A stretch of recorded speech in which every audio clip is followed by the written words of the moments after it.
Good morning. Okay. So last time we talked about wood and wood stuff. It's so specific, isn't it? Yeah.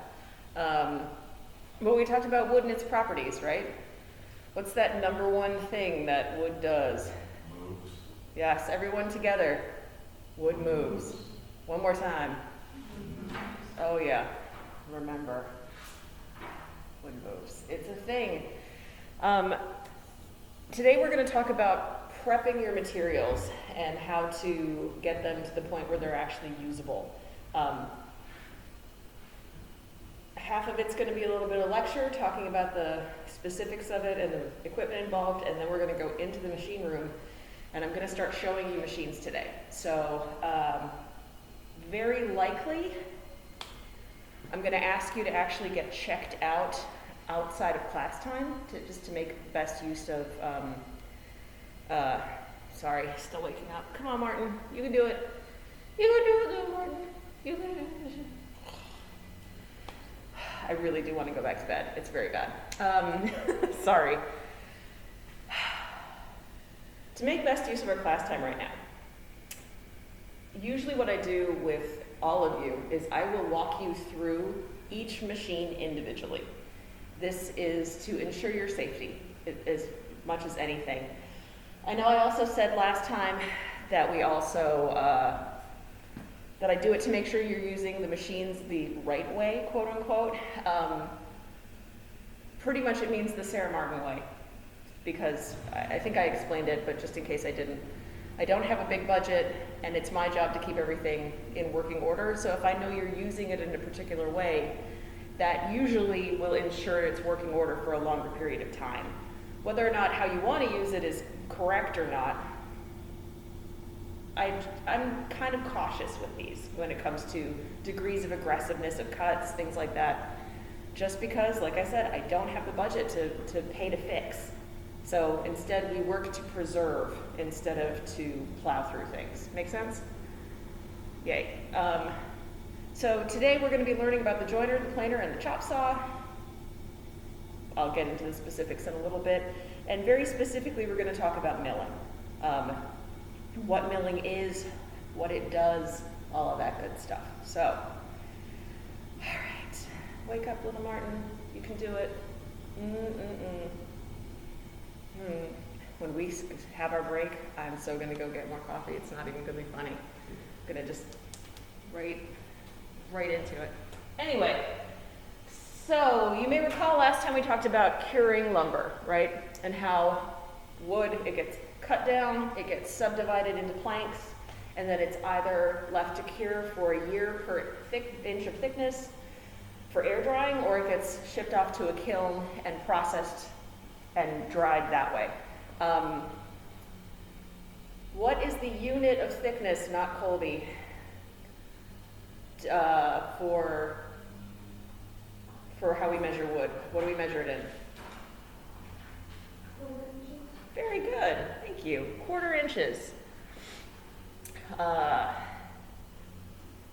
Wow, so sorry. Still waking up. It's bad. This is why morning classes for me are a terrible, terrible thing. You guys are like, come on, woman, I'm paying to be here. No, you're not. You're all lovely. So, when the wood is fully prepped and everything, whatever, it's had a chance to like move around, do its thing, right? It's been cut, it's been dried, and what you end up with is what we refer to as like rough lumber. Rough lumber has a fuzzy surface and is not particularly flat, although this piece is surprisingly flat. This is a piece of walnut. It was pulled from use because of the enormous crack down the middle. What are the cracks called? Anybody? When a piece of wood has a giant crack in it? Very good. Checks. So this has a gigantic check down the center. But the important thing is to look at this surface more than anything, right? It's fuzzy. It's not flat. It's splinter heaven, as it were. So, while in theory this is usable lumber, it is, it's totally usable lumber, it's not going to be a decent surface to do specific things. Like if I wanted to glue this to something else, there's so much irregularity on the surface that I'm not going to get good like surface-to-surface contact, which with wood glue is really necessary. Do you remember how I talked about lignin last time? Lignin is the glue that holds the fibers together. When we're gluing things together, and this is going to be its own, actually, why don't we go ahead and talk about that now? Gluing things together with wood.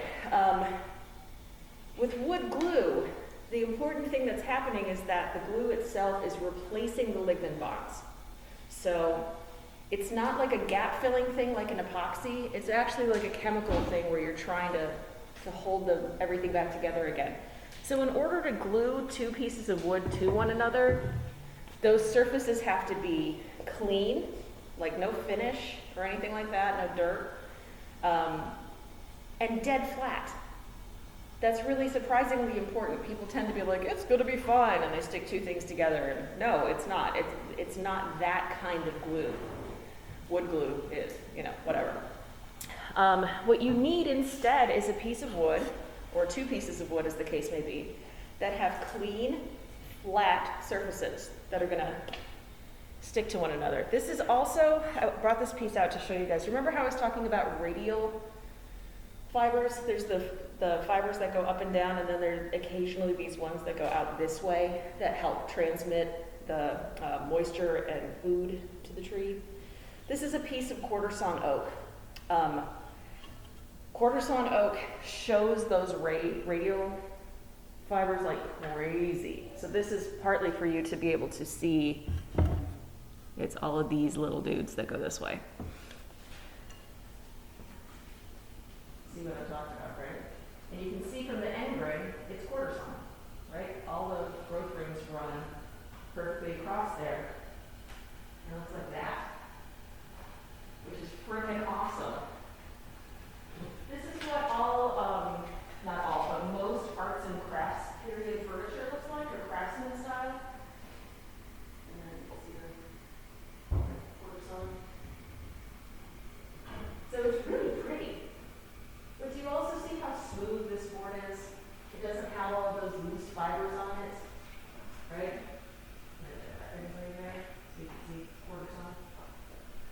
Being able to read the end of a board is really helpful for picking out your lumber, that's for sure. You have me? Quarter sawn. So it doesn't look like oak as you typically imagine oak to look like, right?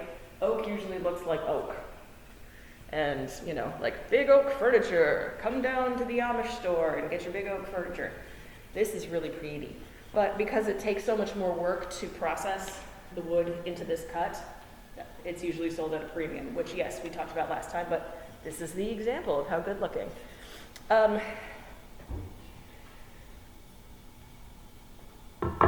Back a little bit to gluing. There are some rules for gluing wood that are pretty steadfast and whatever. Wood expands and contracts, right? Yes? Wood expands and contracts along what? Anybody remember from last time?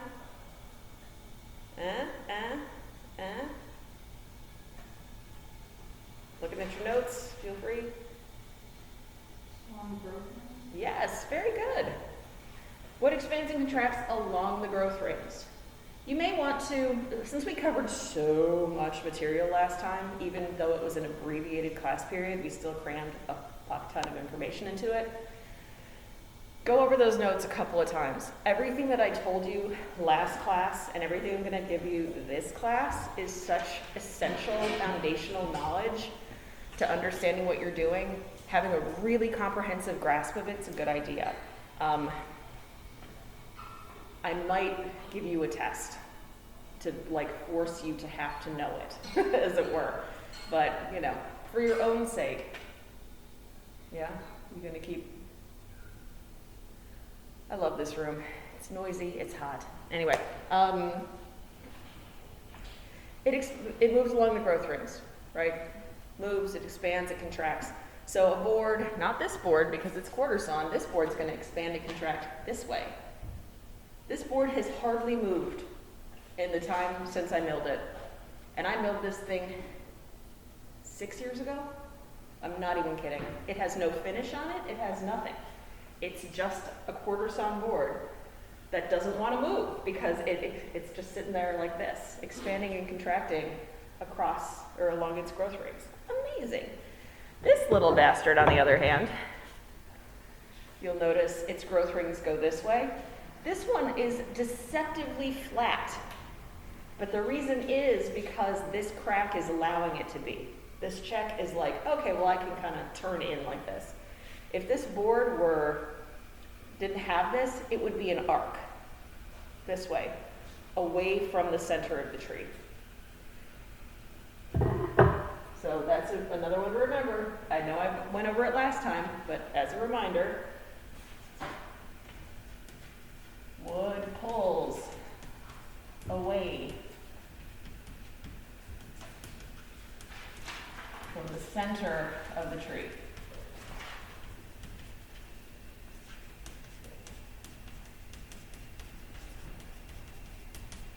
So that if you have a board here that here it's flat sawn, looks like that, as it sits, that board is going to, pulls away from the center, it's going to do that on its end grain. It's going to cup really dramatically. I'm reminding you of this because it has everything to do with the rules of gluing wood together. And frankly, our first project is almost exclusively about the rules of gluing wood together. So that's a thing to keep in mind too. If you do things in the wrong order, it's going to be bad news, but whatever. So when I'm gluing wood together, when you are gluing wood together, you have to do the following. You can glue two boards together face to face, edge to face, edge to edge, and that's it. You cannot glue the wood together end to end or perpendicular like this in terms of the grain direction of the wood. So why not? Does anyone have any theories why those two things don't work? Let's say I've got two boards glued together like this. And they're nice and fat boards. Why will this not work? Knowing what you know about wood movement.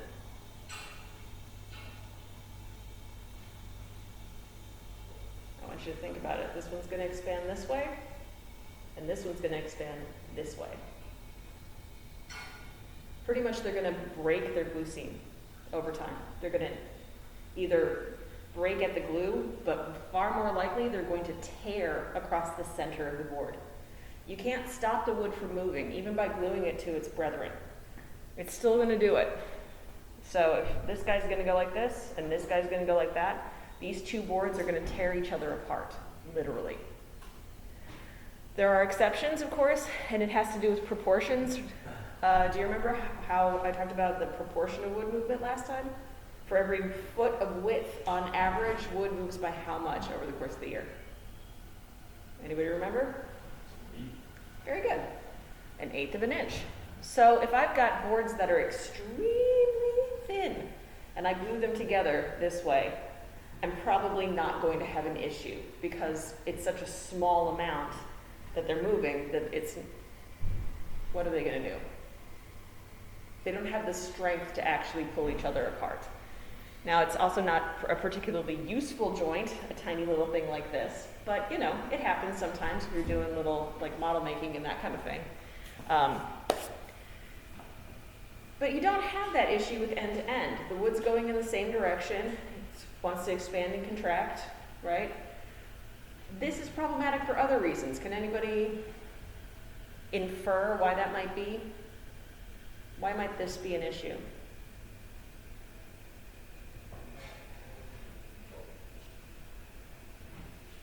Yeah? That's a good guess. It's not correct, but I really like how you're thinking about that. Anybody? Any other theories? What's gonna happen when I glue these two things? Remember that we talked about wood being a bundle of straws? What difficulty are you gonna come to if you try gluing straws together end to end? Good contact. Come again? Getting good contact. Exactly. There's virtually no surface area there. Believe it or not, even though it looks like it's this super, super solid thing, these are the ends of the straws. You don't have enough surface area to comfortably glue to, believe it or not. So this board in particular, I don't know if it's gonna show up here. Do you see all the little tiny holes in the very end there? Oak in particular is a great one for this because it's super ring porous, but you can see in the growth rings open pores. There are holes in the ends of the board. Exactly, there's no surface area there, or there's much less surface area. What happens is the glue gets sucked into the end grain, and that's it. So it will temporarily glue together, but it's not a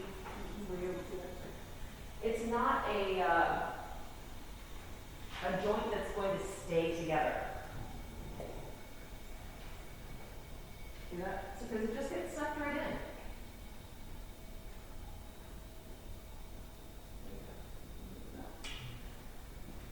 That's why when you see lumber that has been joined end to end, like, stuff that's been commercially processed, it has what are called finger joints, and they've literally cut a little zigzag out of one end and a zigzag out of the other to give it enough glue surface area with like face grain, long grain, so that you have something there that will work and will hold together.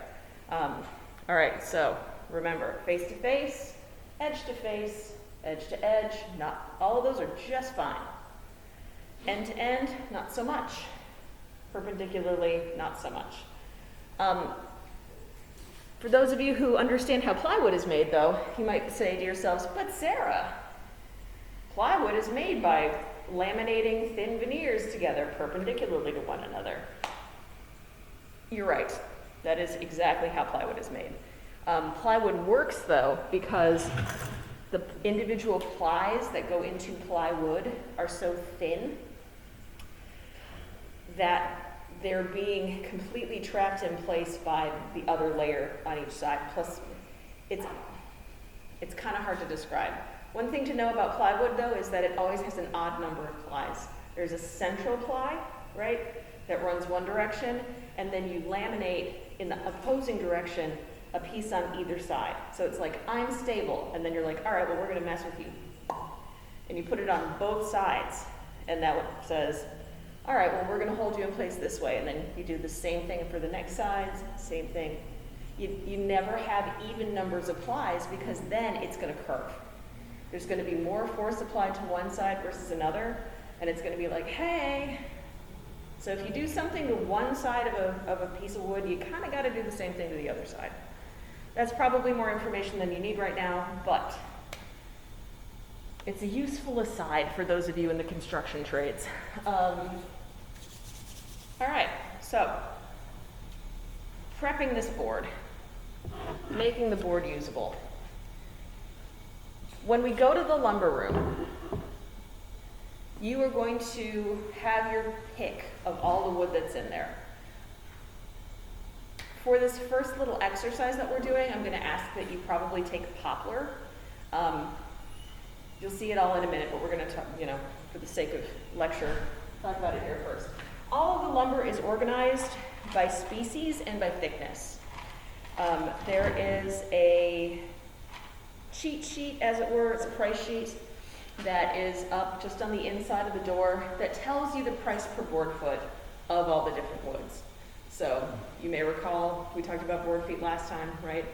How many, what's it, one board foot is equal to what? Length by width by thickness of what? Anybody? Eh? 12 inch by 12 inch by 1 inch. Say that again? 12 inch by 12 inch by 1 inch. Very good. Like y'all cheating it away. But yes, absolutely, it's a foot by an inch. Hooray! When you get into the lumber room, you're going to notice that the ends of all the boards are labeled like this. Let's pretend we're looking at a piece of 8-quarter poplar. It will say P for poplar, 8 for 8-quarter, point, and then some number, let's say 16. This is the inventory number. This is important because you guys have to record yourselves all of the wood that you're going to be using this semester. On the inventory sheet itself, it has all of your personal information up here, and then it's like date, inventory number, length, width, thickness. And then a bunch of stuff over here that is specifically for me to fill in. So if you were to take a piece of wood today, and you were to take this piece of 8-quarter poplar, it would be 126, P 8.16, and then however much of the board you're going to take lengthwise. There's 2 rules for you to know in terms of taking lumber. The machines that you are going to be using have a minimum length of 12 inches. So you should never be cutting off less than 12, okay? So that's a big one, a big, big one. Like, I shouldn't have to ask you next time and have you look through your notebooks for it. There's a 12-inch minimum on all the machines. So, 12-inch minimum. It's in the big writing.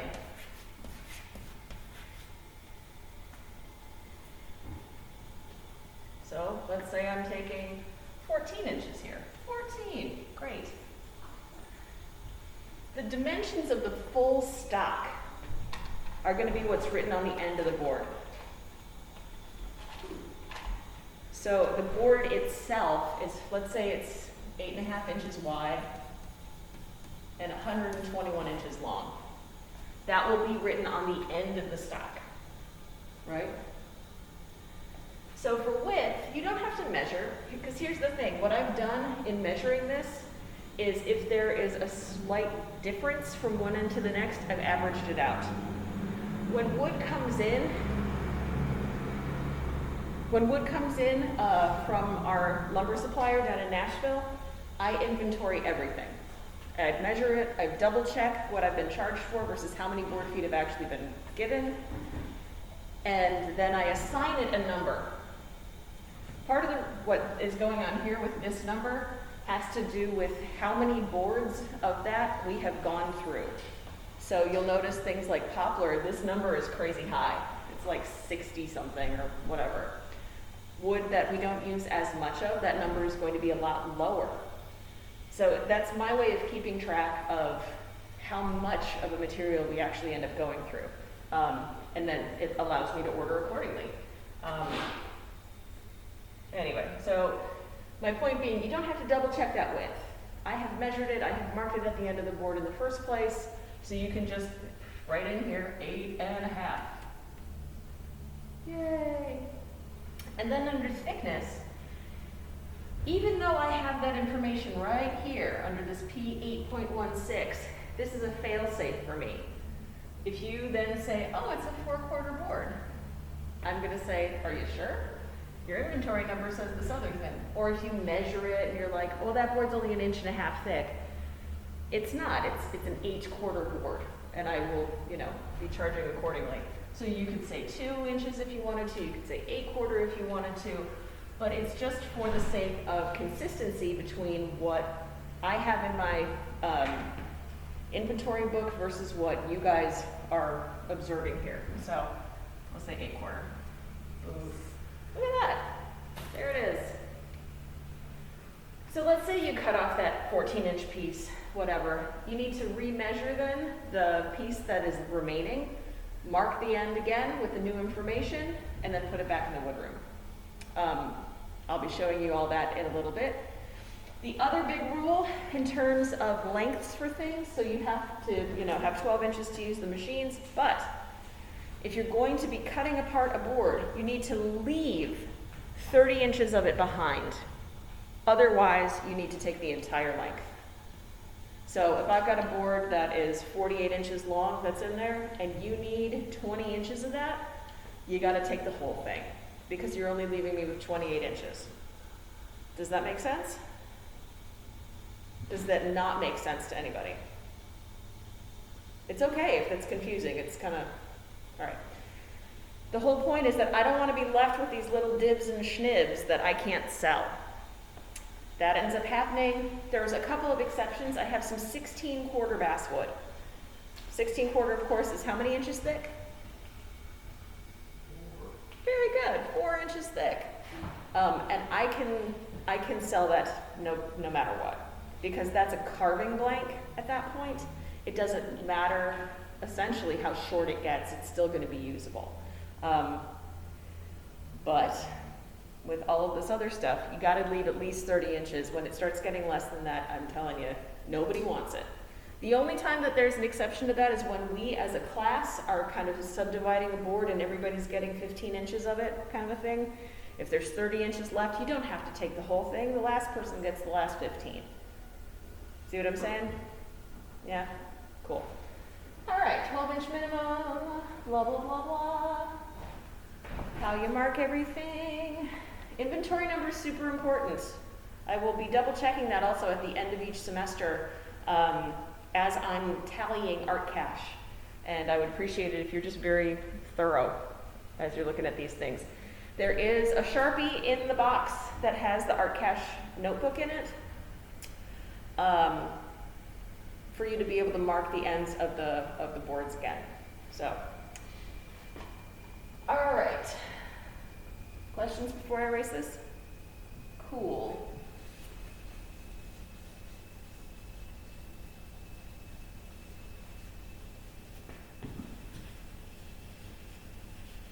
So when we get into the lumber room, I'm just going to kind of show you this before we get over there.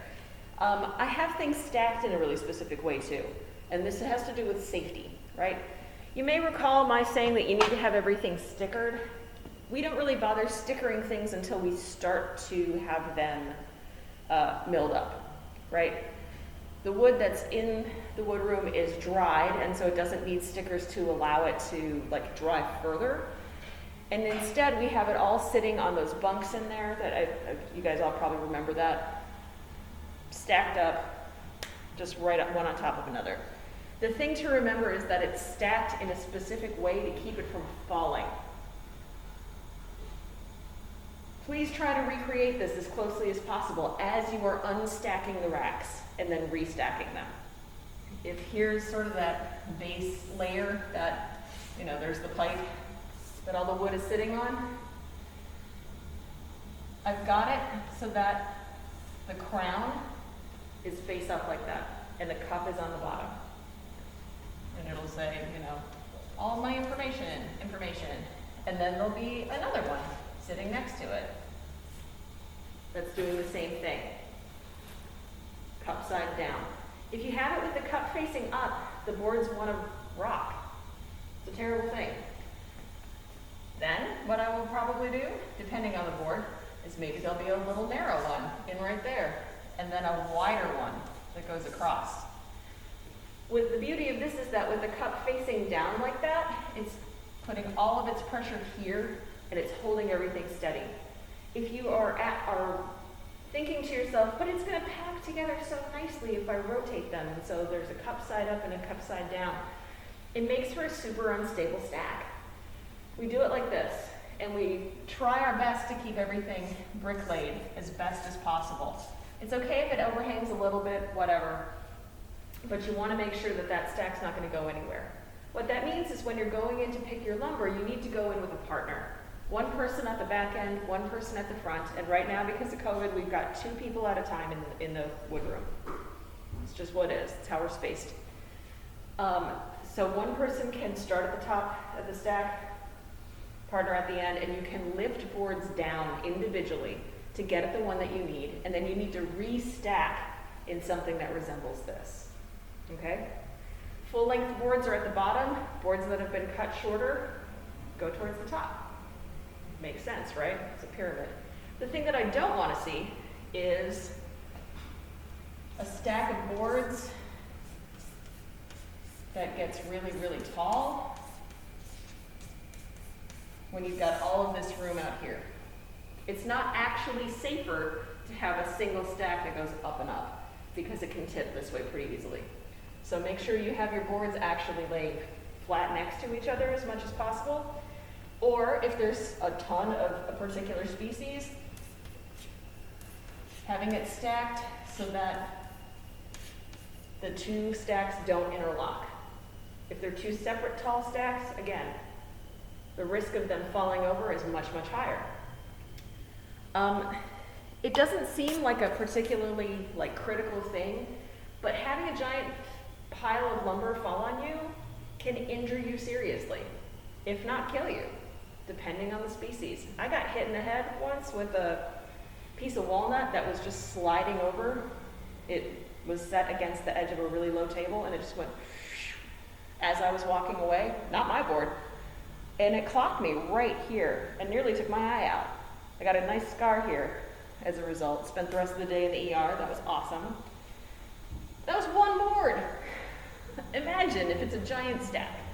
So, for what it's worth, be careful. Be careful and put things back. If you take something down, restack the stack when you're done.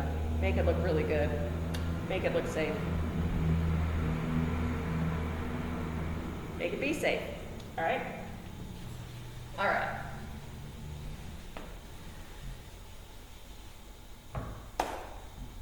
How's everybody doing? Yeah? Uh-huh. I hear you. I am going to go over the process of how we prep the wood, then we're going to take a little break, and then we're going to go back and we're going to reconvene in the thing. So stay with me for 15 more minutes at least. I know, 8 a.m. classes are rough, dudes. Rough. I'm so jealous of the Duncan right now, it's not even funny. Oh my God. All right.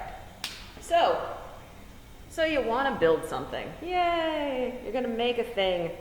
And you need materials to do that. How do you go about doing that? Here's the process by which we're going to make everything in this class. You're going to go in the wood room and you're going to figure out what you need. For what we're going to do for this first section of learning all the machines, I'm going to have you guys take a piece of poplar or some other kind of crap wood. You're going to cut off about 14 inches of it. And then you're going to mill it. And then once that board is milled, I'm going to use it with you to show you most of the other machines in there. We're going to learn the bandsaw, the sanders, the drill press, all this good stuff. And you're going to take that board and you're going to do whatever with it. So,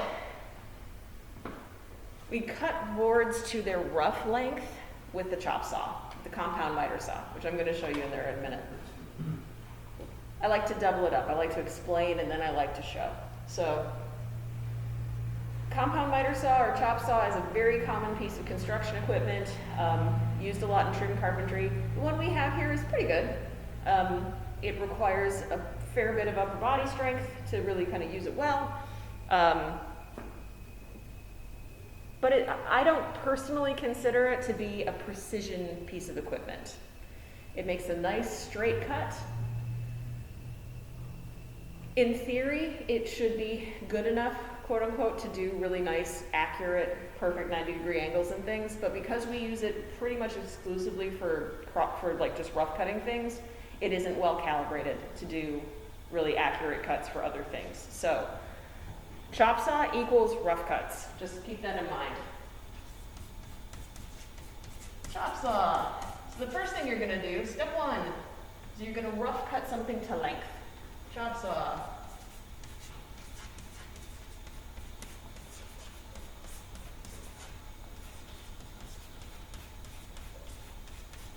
That's a G. Right? Pretty straightforward, not too difficult to infer how that would work. Once you do that though, you've got this nice piece of wood here that's all wonkety and whatever, and very likely it's going to need to be made into something specific to be usable. When I say something specific, I mean a set thickness, a set width, nice flat surfaces, whatever. And in order to get it that way, we put it through a process called milling. Milling! And this is a big one. This is a take notes and pay attention one.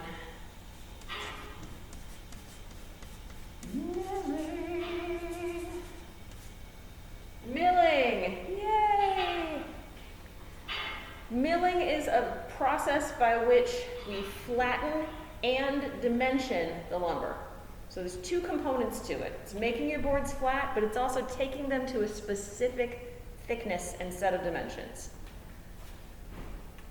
So the two functions, flattening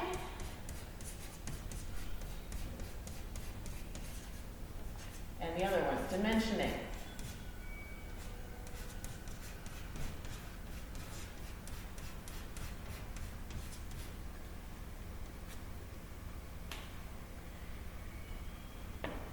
Milling is accomplished with two machines. The joiner, Jointer,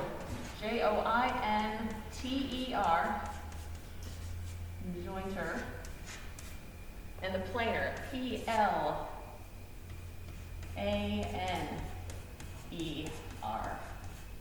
These two machines make up all of milling right there.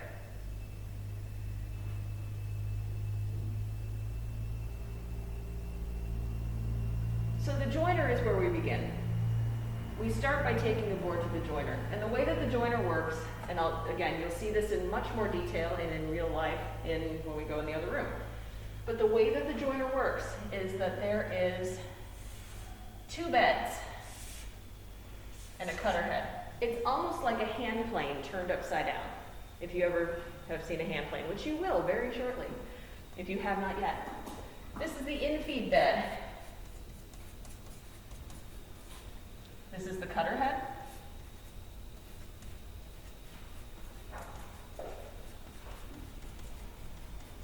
And the outfeed bed.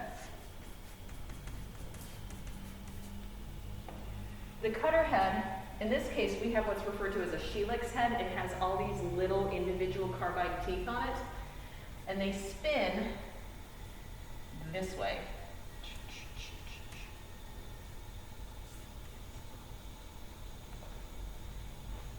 What we do is we take our boards, we put them face down on the infeed side, push them across the cutter head to the outfeed side. And that takes away thin, flat layers of that surface. So here's my board, nice and long. I want to make sure that my grain is going the right direction. That might be one of the only things that's like really, really critical here.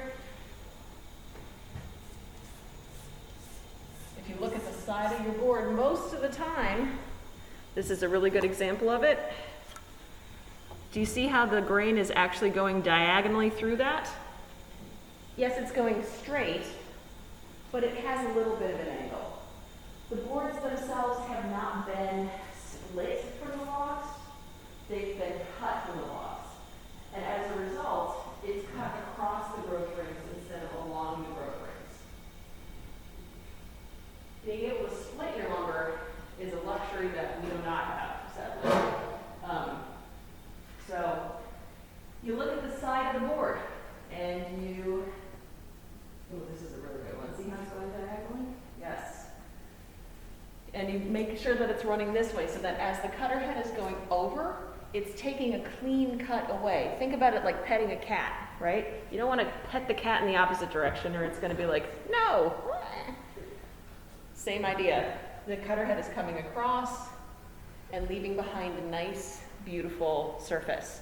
When it goes in the opposite direction, if you put the board in against the grain like that, what happens is the blades come in, they grab the edge of the fibers, and then they yank them out this way. And it usually leaves behind a really, really rough and terrible surface. That's referred to as tear out, unsurprisingly. When it comes in and it tears the fibers out, tear out. Hey, surprise, surprise, if that's the term. So if I'm going oh God, this chalk. There we go. If I'm going, nope, that's the right direction. If I'm going the wrong direction and the blade comes in and yanks this out and tears the surface up, and you'll see it. You'll see it. You'll know if you're going the wrong way because you'll take a look at that surface and be like, ugh, what happened here? That's referred to as tear out. Don't worry if it happens. Like sometimes figuring out which direction your board needs to go on on the joiner is difficult.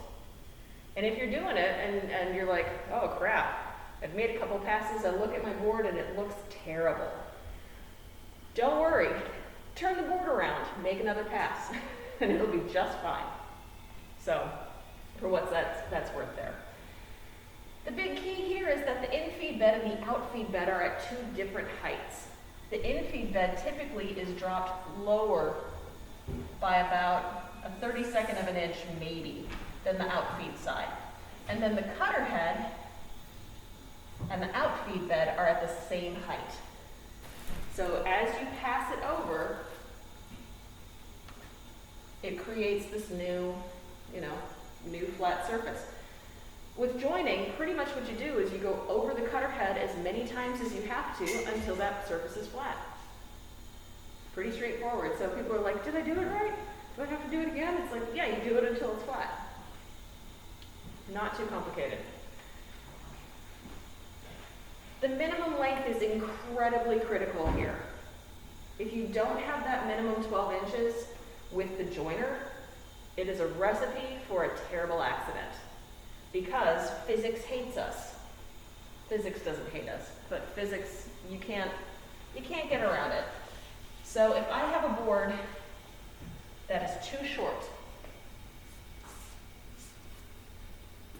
and I start putting it into the cutter head here, if there is not enough counter leverage on the back end of it, this board is going to go diving into the cutter head. It's just going to be like, whoop. It's happened. It's a terrible thing. It has to be long enough that it's not going to want to just dip right in and be destroyed. Make sense? Yeah? So, for what that's worth, we also have push sticks. Yay, push sticks. You will not be using the joiner on a small flat board without push sticks. Trust me. I'll be like, push sticks. I'll yell at you from across the room. Anyway, so this is the joiner right here. After I've run my board over the joiner sufficient times, what I will have then is a flat surface. I'm looking at the end grain of my board here. And probably still, it's usually best to do it cup side down when you first start. So, the cup on the bottom and the crown on the top, because it's more stable. But you're going to pick whatever is the most stable side of the board to start with. Sometimes that's not it. So here's that. From there, I'm going to take this board to the planer, and I'm going to do the opposite side. Can anybody tell me why I wouldn't just flip the board over and go back to the joiner and flatten it that way? What am I going to get if I just go back over the joiner and do it again?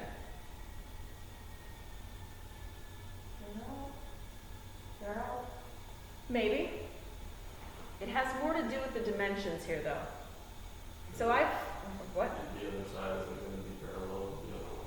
Ding, ding, exactly. The planer, in addition to making that side flat, makes it parallel to the first side. So what we're doing with the joiner is we are establishing a reference surface. This is really important. The joiner establishes a reference.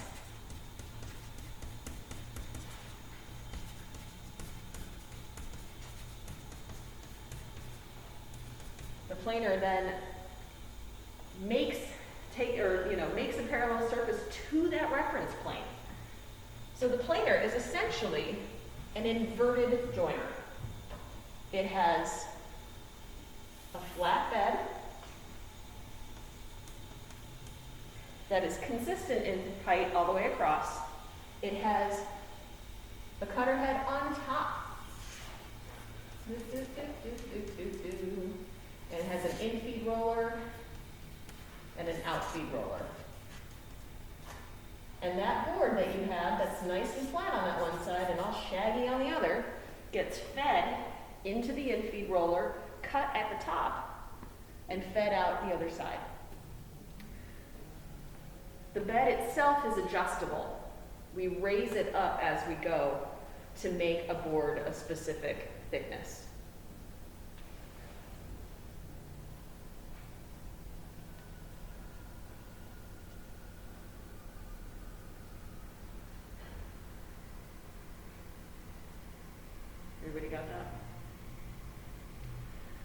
So when you're milling your wood, incidentally, I'm pretty specific when I use the term milling. This is really, really important.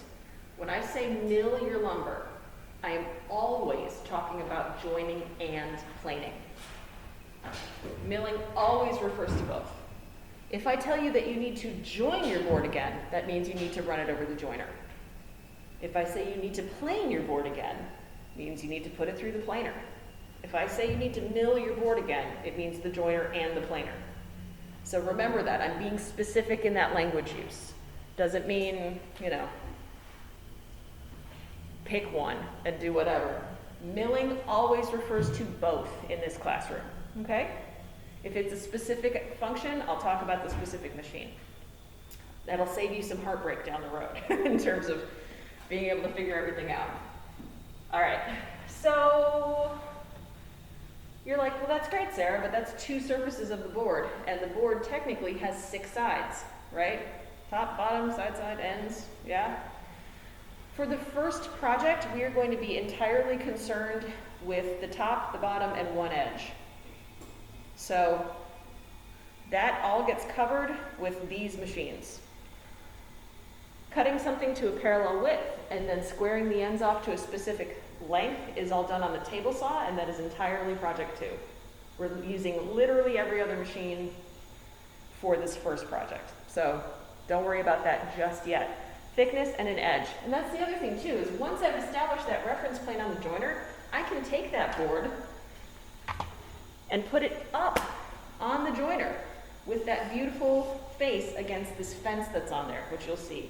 And I can join a flat 90-degree edge to it. So that all of a sudden I've got something flat here, and they are 90 degrees. Yay! That's another thing to remember.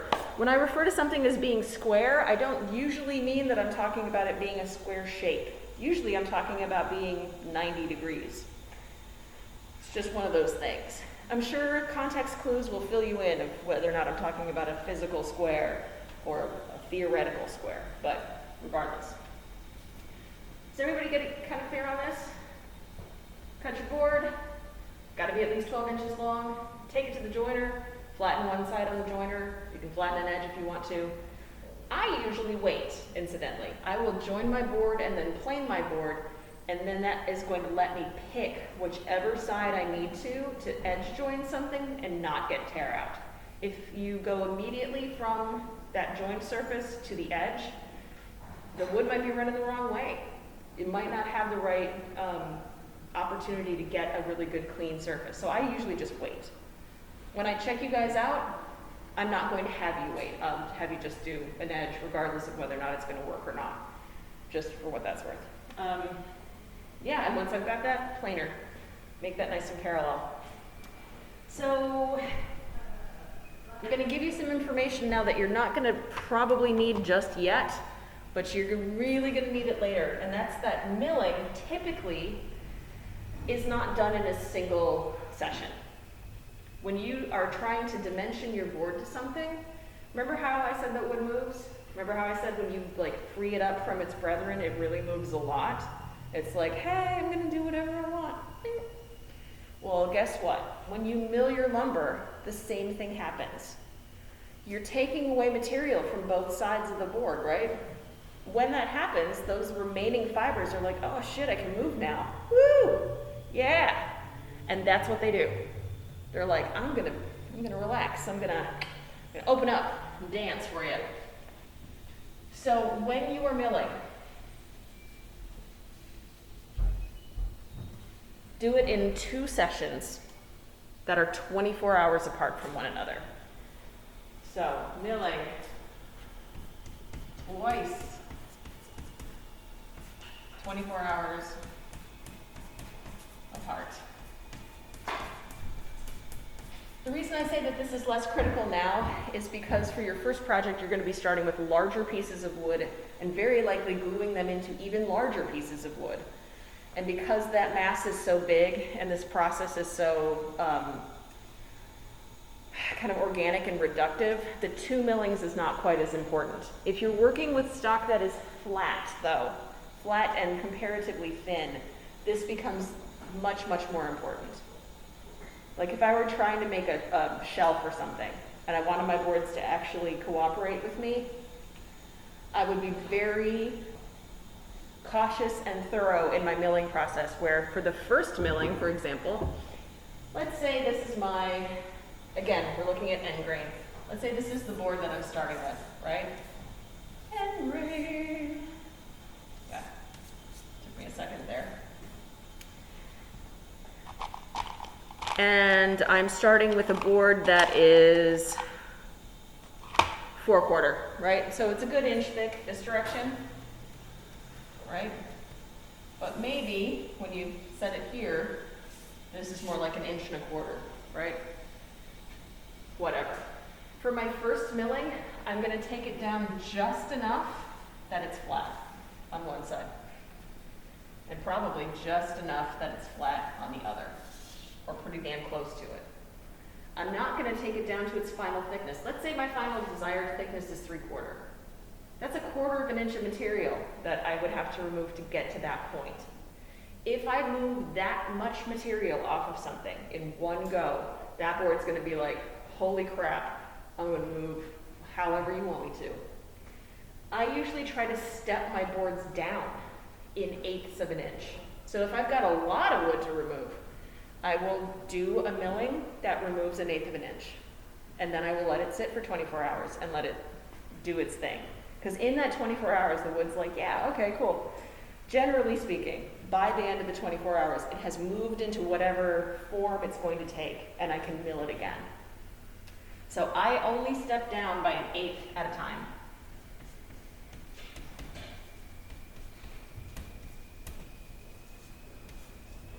If it's more than that, it's going to be a problem.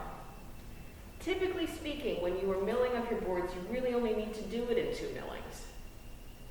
You know, you can take a 4/4 board and you can make it a 3/4 board in 2 millings, and it's not a huge deal. If it's going to be a little less than that, 3 millings, not a problem. You just have to schedule that time in there. Remember how I said that wood takes time, and it also, you know, requires you to sort of think ahead? This is one of those things. If the milling is going to be such that you really have to spend several days doing it, I really, really, really recommend that you do it outside of class time. If you come in here and you're like, well, I've milled my board, which took me 10 minutes, and then you sit here for 2 hours, I'm not going to be happy. And you're going to be wasting your time. You can spend those 10 minutes outside of class time, which once you get checked out on the machines, you will have the codes to the doors. You will be able to come in, and as long as you have a partner, get your stuff prepped. Right? Yeah. Do it outside of class. You don't want to sit there and mill and then sit there. Oh my God. Especially if you need help with things, because I'm here during class time. I am doing my very best to limit my outside of class time in here. Again, because of the whole, you know, compromised immune system thing. So make sure that if you're trying to, if you need help, do it here, I guess is where I'm going with that. Anyway, 3 millings, totally fine. Totally not a thing. And frankly, if you need to do it in 3 millings, maybe that last one ends up just being like this little kiss of a surface. Not a big deal. You don't have to leave 1/8 every time. You can take it to something close and then say, all right, I'm going to let it sit one more time, and then I'm going to do that final thicknessing. Great. Fabulous. That is exactly what you need to do. Does that make sense? One of the other things that you need to remember about this is that you should do your best to remove material symmetrically. So if I have a board that's really, really thick, and I'm trying to make it much, much thinner, what I'm not going to do is, you know, join it until it's flat here, and then plane, plane, plane, plane, plane, plane, plane, until it gets closer to my final thickness. I want to step things down fairly symmetrically if I can. If in this sort of situation where I really need to make something dramatically smaller, I might actually begin by cutting some of the material away, but you don't need to know that right now. It's more critical if we're talking about, you know, let's say you're trying to make a board 5/8 of an inch, and you start with your 4/4 board, right? So a 4/4 board into a board that is 5/8, right? And we start with that. Well, you can join it until it gets there, right? Something nice and flat. And you can see I'm not really removing that much material when I do that. But then I gotta establish that thickness. And that, if I do that just off the one side, I'm gonna remove all that. And that board is gonna be like, woo! Can everybody see why that would be? Just remember, you're trying to work with the material. So in this situation, what I would do is I would run it over the joiner to get it flat, run it through the planer until that surface is nice and clean, and then I can actually flip my board end to end every time I run it through the planer so that I'm taking a cut off of each side each time. That will become more clear what I'm talking about when we go in there and use the planer. They'll be like, oh, okay, that makes sense. In the meantime, though, yeah, there it is. I will be talking more about milling over the course of the semester. But in the meantime, that's the important little bit for you to know. You gotta step it down, you gotta do it gently. Generally, you have to do it in stages, and you should do it outside of class time. That's really the thing, okay? Any questions? We are gonna pause at this juncture and get coffee. Y'all may have noticed that I put an art cast sheet on your benches there for you to fill out the top. Underneath term year, obviously that's spring of 21.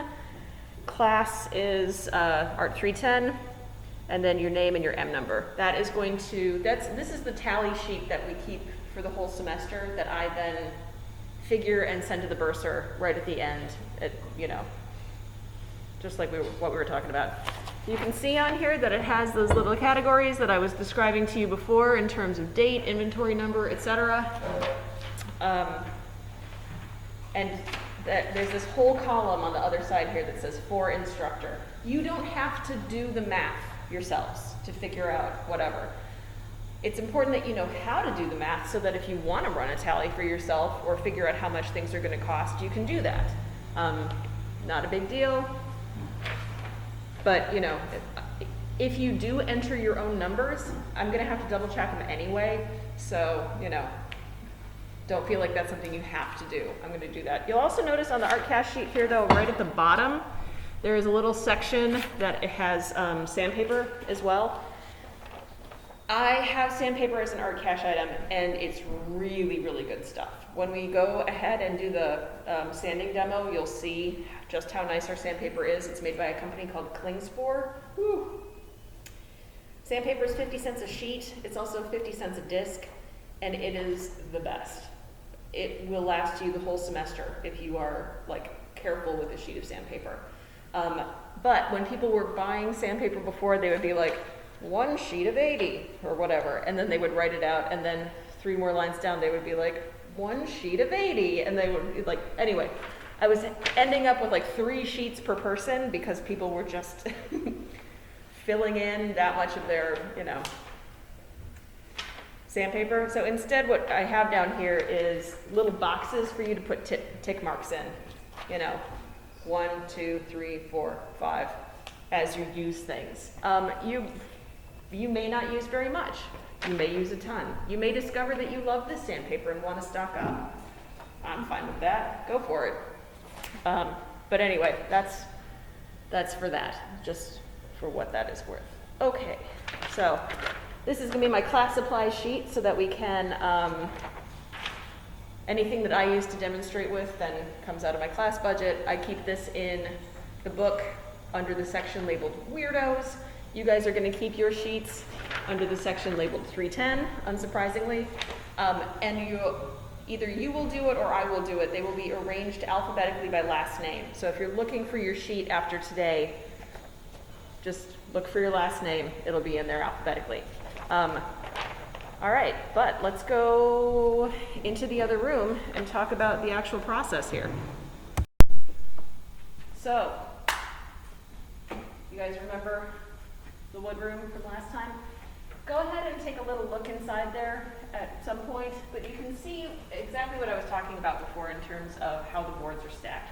Those cups are facing down, they're brick laid up one on top of another, and the ends of all the boards are labeled with the dimensions of the board and, you know, all that other good stuff. There is the occasional board in there that is less than 30. Generally speaking, if it's close to 28, and depending on the species, I might be okay with that. If there's 30 inches and 15 of it is just this giant checked piece, I'm gonna be miffed. But, you know, whatever, it is what it is. Let's see, what was I gonna say? I do see a couple of boards that are either stacked the wrong way or in the wrong orientation. Just use your brain for what it, you know, just be smart about it. Poplar, though, is going to be on the lower left-hand, yes, corner of the room here. And nicely enough, we have 3 different thicknesses of poplar. We've got 4-quarter, 8-quarter, and 12-quarter. Poplar is the only 12-quarter wood that I've got. On the opposite side of the room here, we have the basswood. The 16-quarter is that 4-inch stuff. I also have 8-quarter and 4-quarter of that as well. When they had 16-quarter basswood, I literally bought all of it because it's hard to come by. They don't always stock it. So we have a ton of 16-quarter basswood right now. Just whatever. Let's see.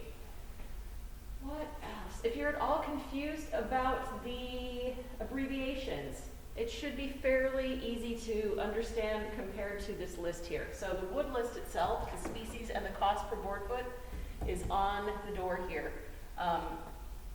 And then the letters are pretty self-explanatory. So P is for poplar. That's good enough for me. Ash is ash because it's 3 letters. It's easy enough to do. Walnut is W. Wenge is WG. So if you're looking at Wenge and you're like, oh, it's walnut, it's not, it's Wenge.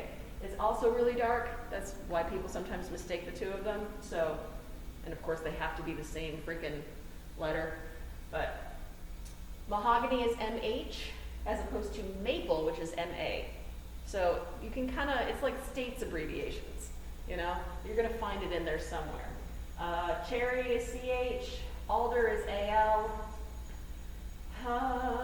beech is BE, basswood is BA, birch is BI, right? Makes sense? WO is white oak. I am carrying some white oak. I don't carry red anymore, just for, because people don't use oak anymore. It's kind of amazing. For a while there, wood goes through these phases of popularity. For the longest time, nobody used walnut because it looked like the 70s. And people would be like, oh, I don't want that. And then all of a sudden, walnut became the hot wood. And now everybody wants it all the time. It's like, okay. For a while there, oak, that was what everybody wanted. And now I can't get rid of it. It's incredible. So, these things go in phases. I do have mahogany. Remember what I was saying last time about mahogany actually being this African species now that's not nearly as nice? Yeah, if you want something that looks like mahogany and is super, super sexy, go with sapele. It's a relative of mahogany, and it's way heavier, and it's super shiny, and it's super sexy, and all that good stuff. But anyway, yeah, so here's our wood. What you guys are going to be doing initially is getting a piece of poplar, getting a piece of 4-quarter poplar, preferably something that is less than 8 inches wide. The reason that I say that is because our joiners are measured in width. We have right here, what the computer is sitting on, a 16-inch joiner, meaning that its cutter head is 16 inches wide, and at the far end of the room, an 8-inch joiner with an 8-inch wide cutter head. This big joiner here is a beautiful, lovely, wonderful thing, but it's also super temperamental. The thing about joiners is that if the beds fall out of parallel for any reason, you will end up having a board with a big weird divot in it. The board itself will get milled to look like this, or it will turn into a giant wedge. Both really, really bad. And unfortunately, fixing that takes multiple days, typically. Tuning up a joiner is one of those things that, like, I dream about in a nightmare scenario. Like, yeah, you know, I don't dream about it. I have nightmares about it. That was a really bad way of putting it. Anyway, yes, torture chamber, Sarah in hell, it would be nothing but me tuning up joiners for the rest of my life, or eternity, as it were. Anyway, I'm going to be training you on the small joiner specifically, and then you're going to infer that knowledge and bring it over to the big joiner if you need it, okay? So pick a board that's less than 8 inches wide. Okay, cool. So here's what I'm going to do. I'm going to go in here, and I'm going to grab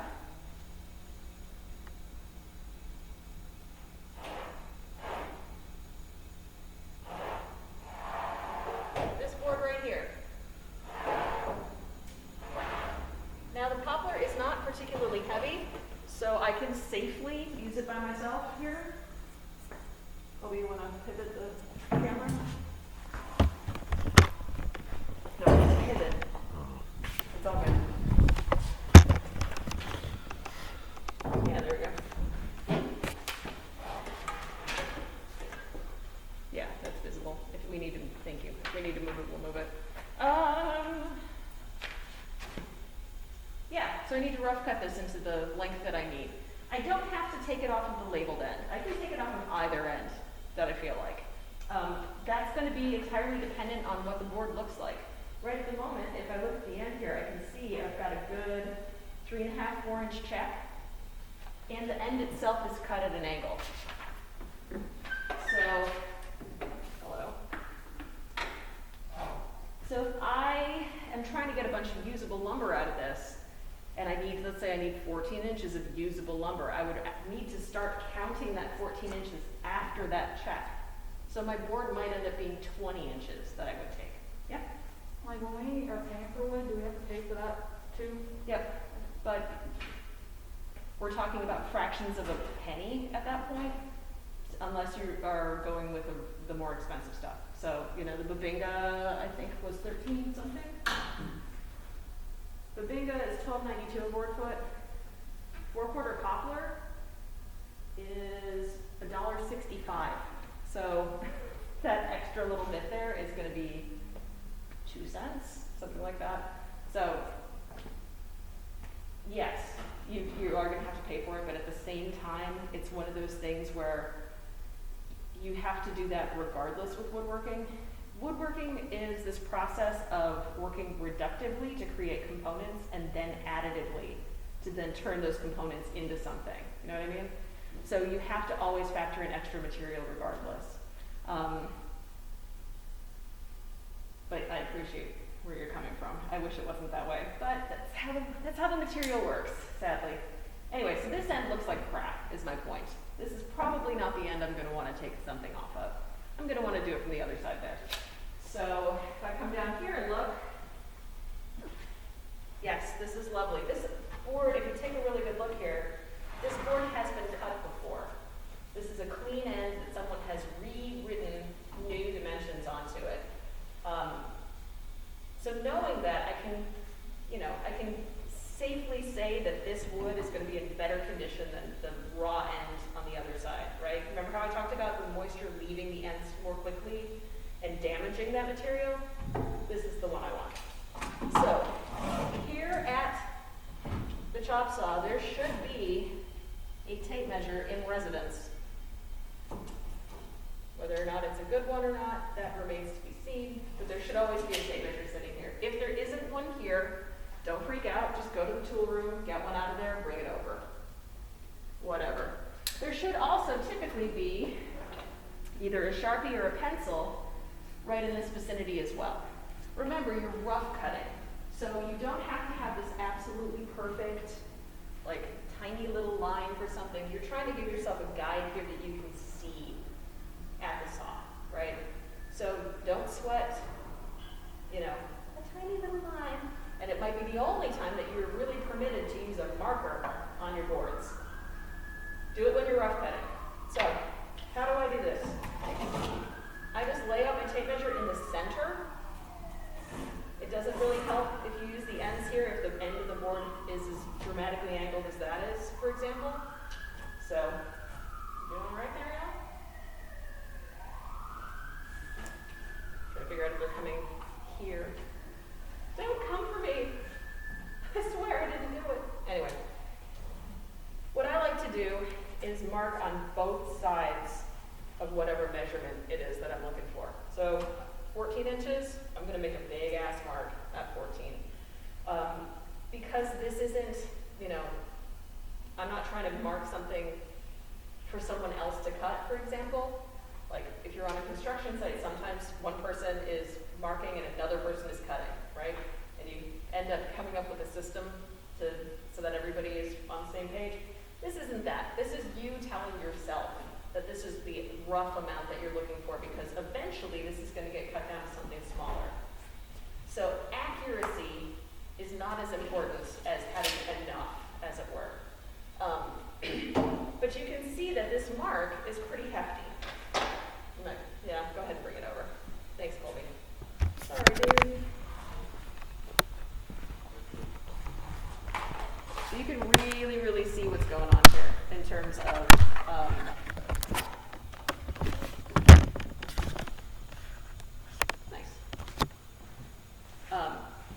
being able to line it up.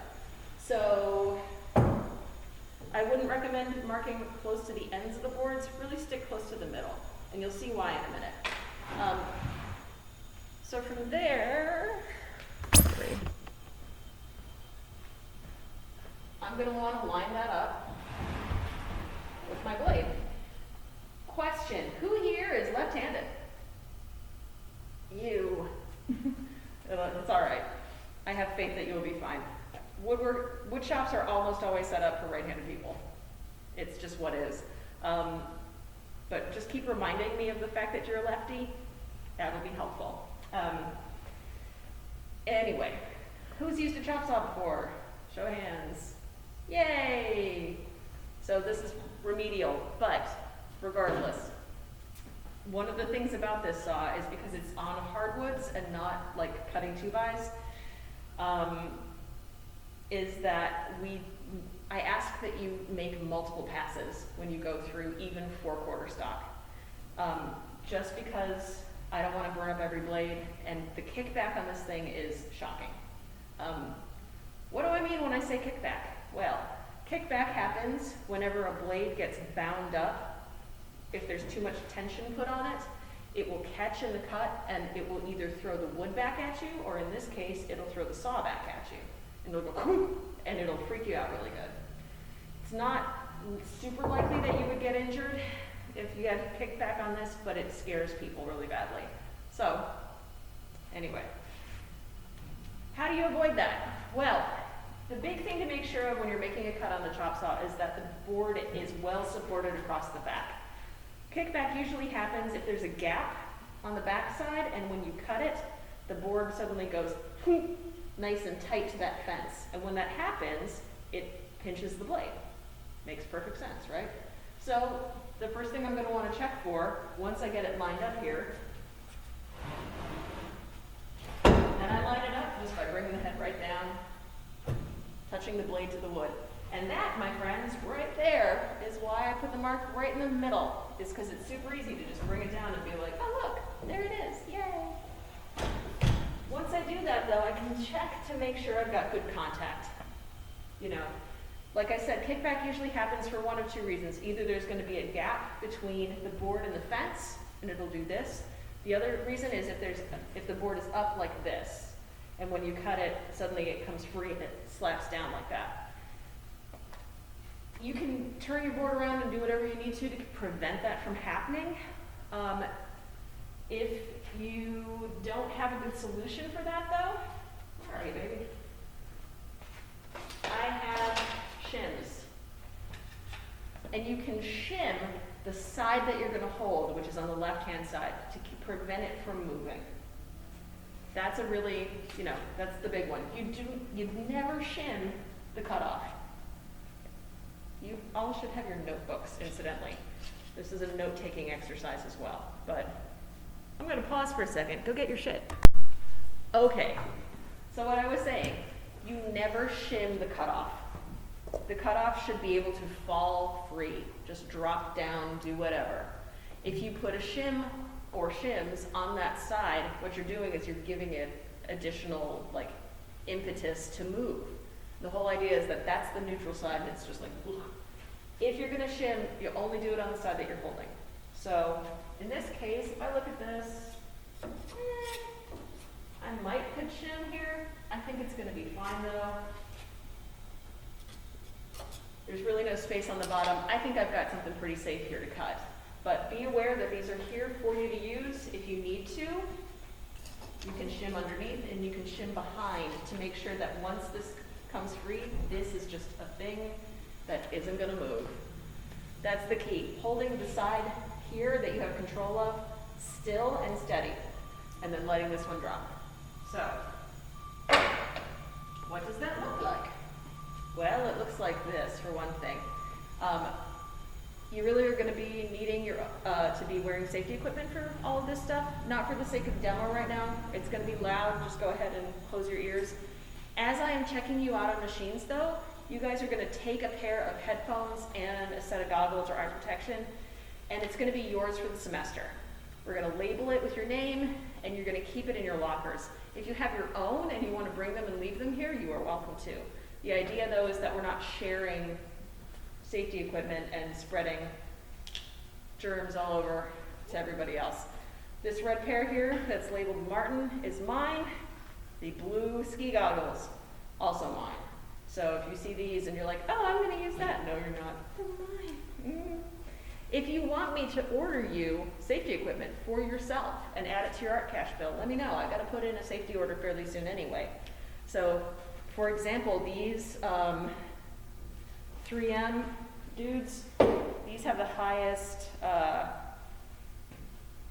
like decibel rating that you can get, and they're freaking amazing if you have a lady-sized head, for example. Like, these are good that are here, but I find for me that they pinch right here on either side of my head because the length of the ear pad itself is so long. These are awesome. It's like,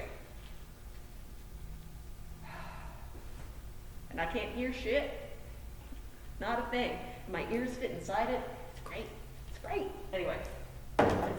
And because I have glasses, I prefer a goggle style, but I do have, I have safety glasses up here that ostensibly fit over glasses. So the problem with these for people sometimes is if you're a sweater, if you're somebody who schwitzes a lot, these will fog up. And especially the mask, kind of exacerbates that. What do you do? Anyway, but before I put on all my gear, I am going to show you how you actually stand here. So, because this is a right-handed machine, you're going to stand to the left of the blade. That is a big one. Nobody stands right behind. You stand to the left of the blade. That's going to be the case on pretty much every machine in here with the exception of the bandsaw. You never want to stand directly behind the thing that's doing the thing. Because either you're going to be in the path of the blade or you're going to be in the path of the wood that you're cutting. And if it wants to kick, it's going to kick at you, right? So, here I am. Right hand up here. The cool thing about this is it's got a good safety switch on it. See, if I just squeeze this, nothing happens. I have to move this little paddle on the trigger before I can turn it on, right? So, you are going to have to exert upper body strength when it comes to using this guy. What I don't want to see is this, or my other favorite, leaning into it like that. You are using your arm, and it should be, more or less, a rectangular movement. You pull the saw out, so that the front of the blade is past the front of the board. You drop it down, you move it straight back, you bring it up again. So it is a rectangle, right? Remember what I said too, even though this is only 4/4 because this is hardwood and we're trying to keep our blades from dying quickly, multiple passes. It's gonna be 2 passes even for something 4/4. For anything thicker, it's gonna be even more passes than that. You know, if I've got an 8/4 board, it's probably gonna take at least 3 passes, if not 4, to get through it, et cetera, et cetera. When it comes to cutting 16/4 lumber, it's not even gonna make it all the way through. You're gonna go through as many times as you have to get it, you know, pretty far down, and then flip the board over to get the rest of it. This is not the only option we have for rough cutting either. If for whatever reason, maybe there's somebody who's cutting 9 zillion rough cuts and you are getting impatient, depending on the board, you could cut it on the bandsaw, which we're gonna get to next class. Or we also have a circular saw. Dear God, not that. Not something that you can move to wherever it is that you're working. For a while there, we didn't have one of these. Everybody was rough cutting their lumber with a circular saw. So, I mean, it's a thing. So, just be aware, this is just the most convenient one in terms of location to the wood room and, you know, being set up specifically for this task. One other thing to remember, you can see that this board is like trailing way off and going in front of the wood room here. If you are in the wood room while somebody else is rough cutting, just be very careful. If this door is shut, work with the assumption that this board is hanging off and that if you open it up, you're gonna hit it. And if that happens while somebody's cutting, of course, it's gonna be a problem. Sometimes your boards are, you're rough cutting so that the board is hanging off this way. If it's not so long that it's gonna hang over the bench here, it's a good idea to have somebody just sort of hold on to it so that as it drops, it doesn't literally drop and hit the floor and do whatever. Make sense? Yeah? Okay. So one more time, what this looks like. I'm gonna hold the board. Here's the other thing too. You're always gonna hold your board steady, right? It's not like I'm gonna come in here and try to cut this thing without actually having control of this.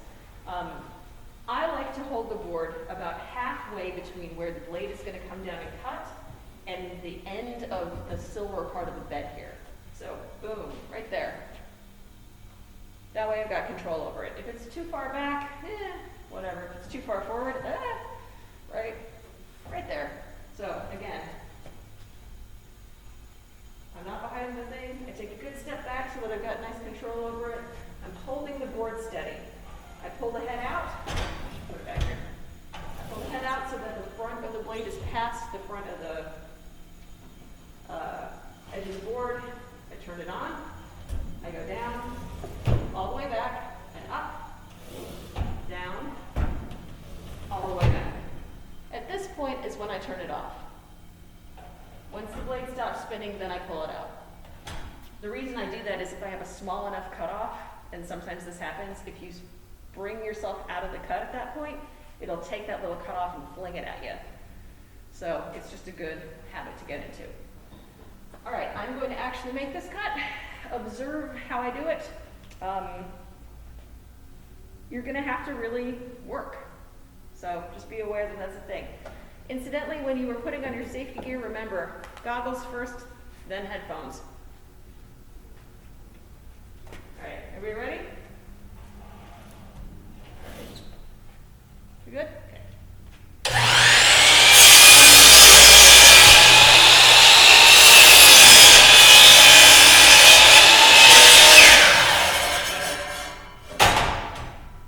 Ta-da!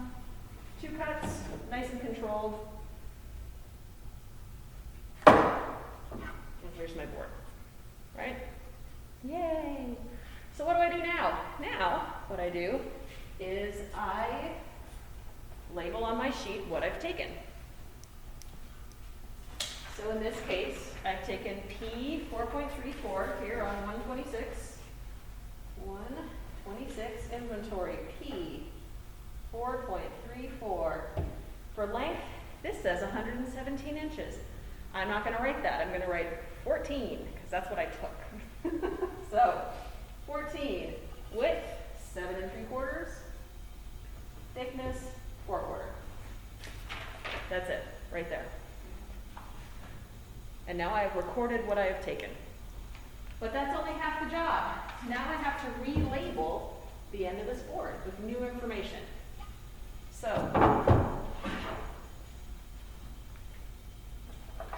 in this case, where'd it go?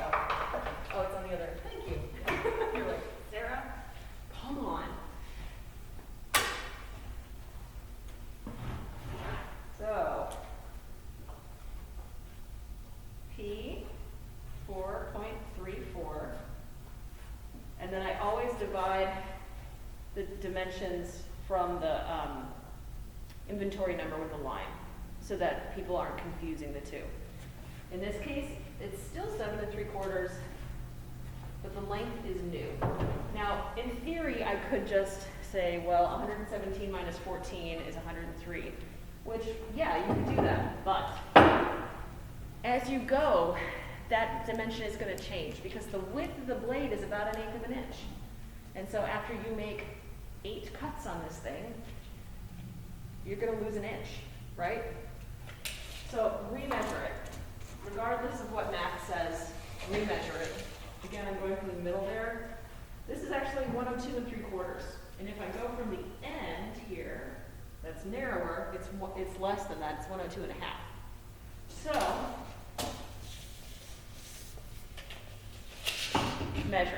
measure and mark. And when in doubt, round down. In this case, 102 1/2. See that? And then put your board back.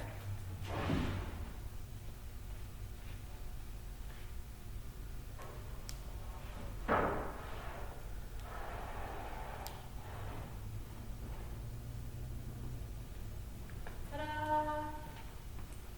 Yay! Questions? This area will need to be cleaned. You can sweep it off, but every few days it's good to vacuum it. You can see we have 3 different shop vacs underneath here. We've got a big utility one there, a brand new utility one on the other side. And then this orange colored Fein, F-E-I-N. The orange one is specifically for dust collection on portable machines, not for general cleanup.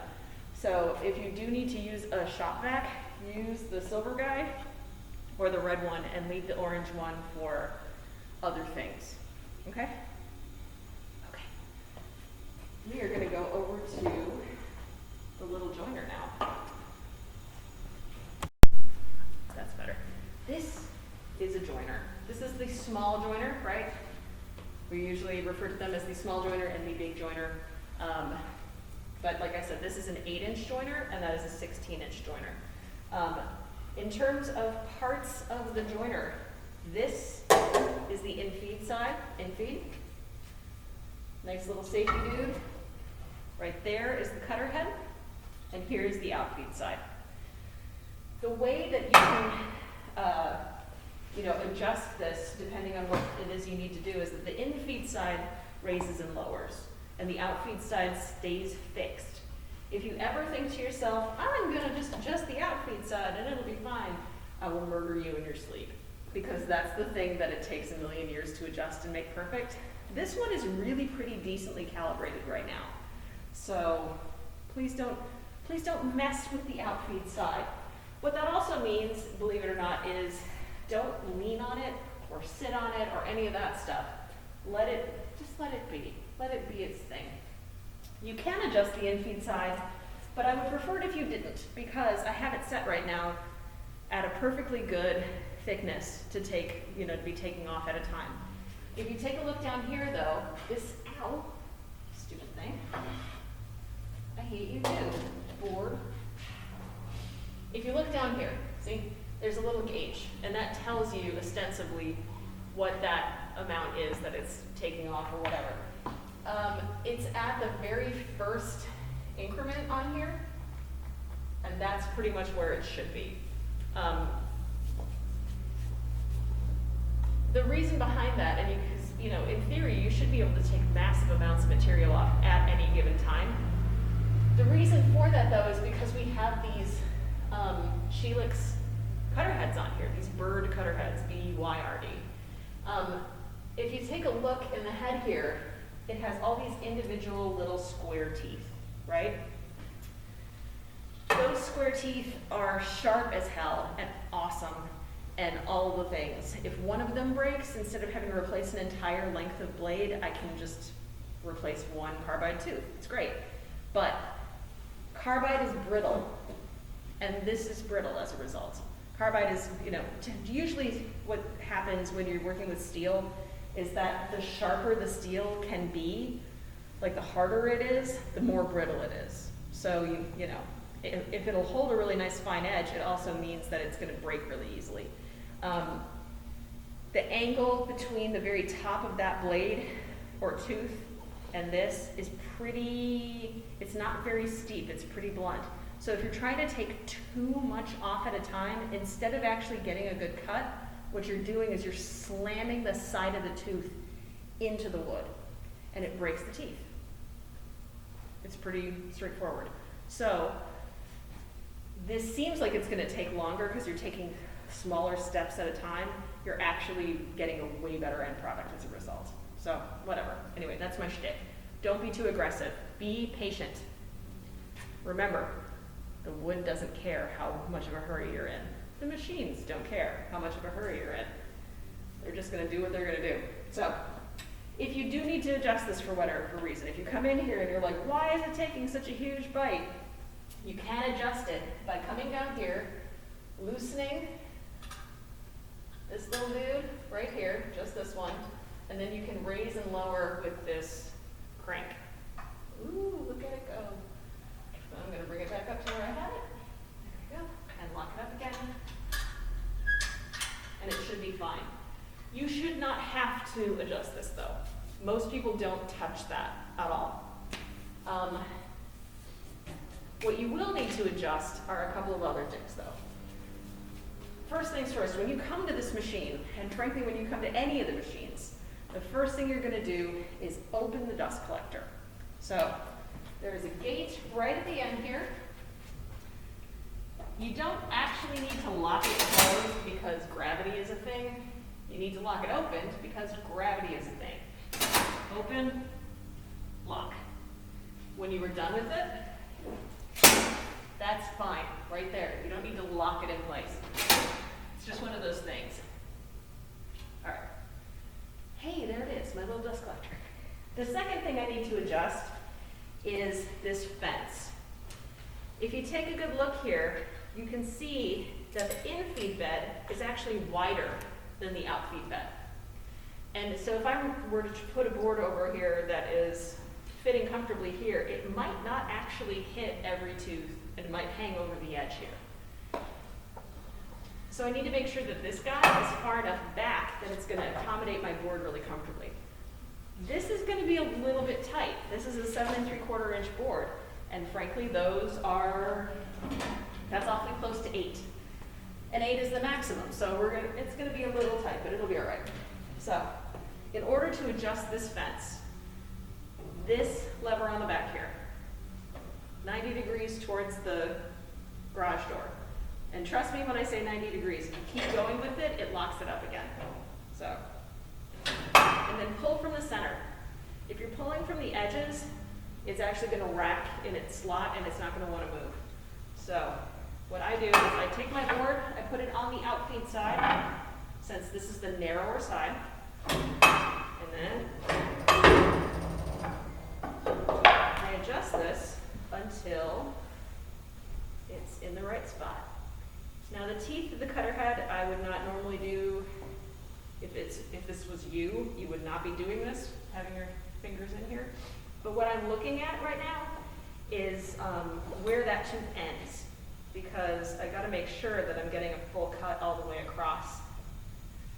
And right there, I am. So I locked it back up again. Don't lock it up like a strong man. Like, you don't have to be like, ugh. If I need a mallet to loosen this, it's too tight. I'm a reasonably strong human being. Like, it's fine. All right, so here it is. It's ready to go. So the last thing I've got to do before I get started is I've got to figure out which direction I need to put my board in to make a clean cut, right? So, I'm gonna start just by looking at the board. This is the crown side, and this is the cup side. And I can tell that because when I put this side down, yeah, it rocks a little from end to end, or from corner to corner, but if I do this side, see how much more it rocks all the way across? Always pick the most stable side. That is typically going to be with the cup side down. So, boom, cup side's down. Rocks a little bit this way, doesn't rock that way at all. Ooh, right? So that's thing number one. Then the question is, which direction is it gonna go in for a clean cut? And you gotta, this is where it's a little harder to tell. These are unmilled sides. And reading the grain is a lot more difficult than it is once you've made one clear pass. What I do, and you'll see, here's the diagram, at the bunny, right? You're gonna look at the edge. Whenever you're determining grain direction for this kind of cut, you need to look at the edge perpendicular, or yeah, the one adjacent to the surface that you're cutting. People are sometimes looking at this. That's not going to tell you anything. You're trying to determine if the grain is running downhill and to the right this way. I can see if I look right at the edge here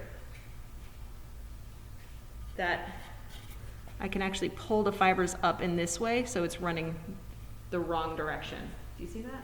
Or they're kind of... It takes practice. But, yeah, Colby, you guys can see it, go ahead. And remember what I said, if you feed it through the wrong way, turn it around the next time, and you should have a better cut. So. All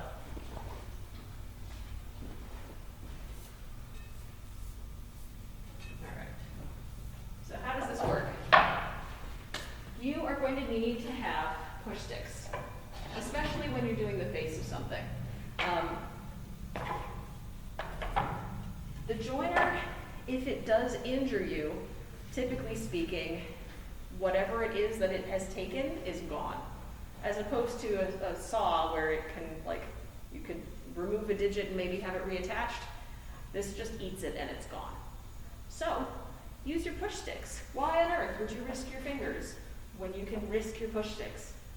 I don't know, because some people just don't think about that stuff. But here's how it works.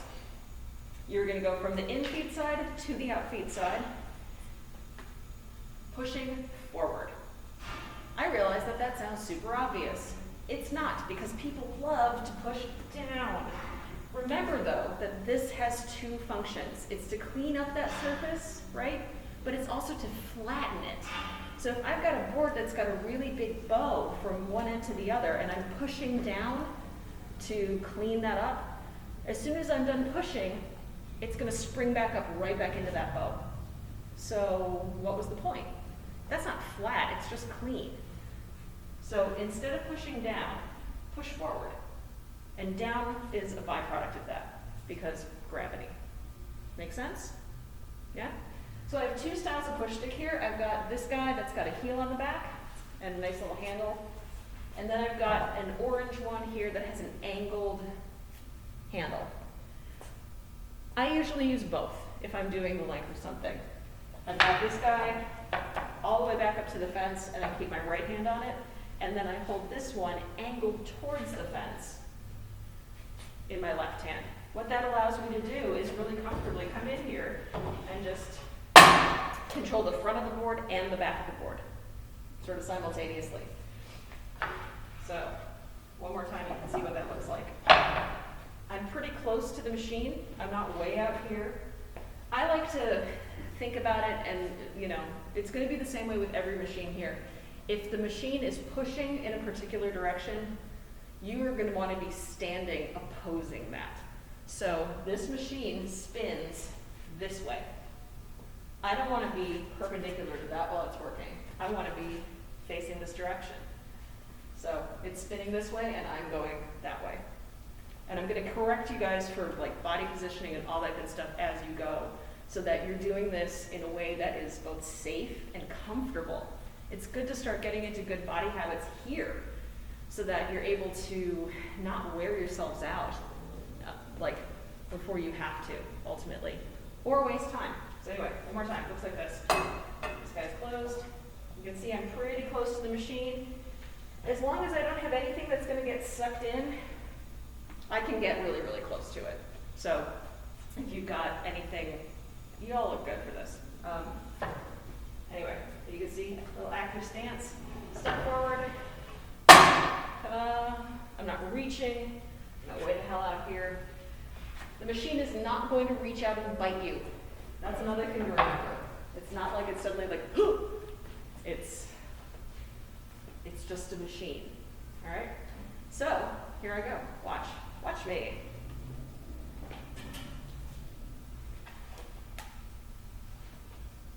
On-off switch is down here, green is on, red is off. All right, let's think of it up front.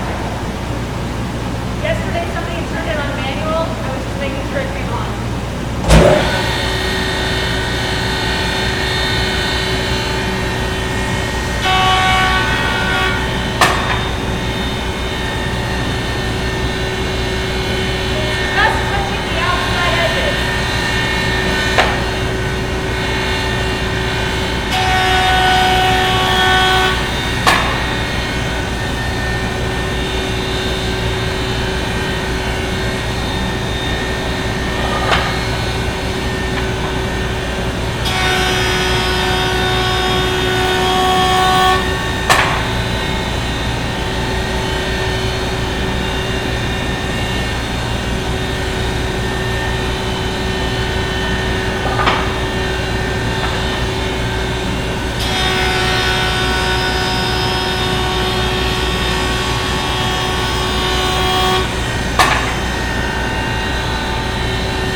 Surface now, but it's still crowned on top.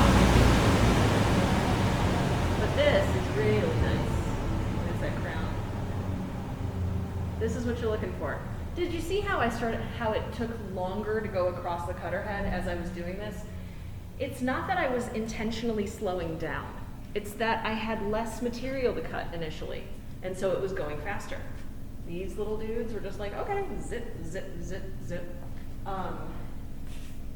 And then, you know, as it kept going, the broader that cut is, the more work it takes to actually cut all of it, the slower that feed rate became.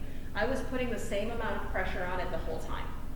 So don't be surprised if, as you're doing this, your passes get slower and slower, okay? Initially, you should just be able to zip right over it.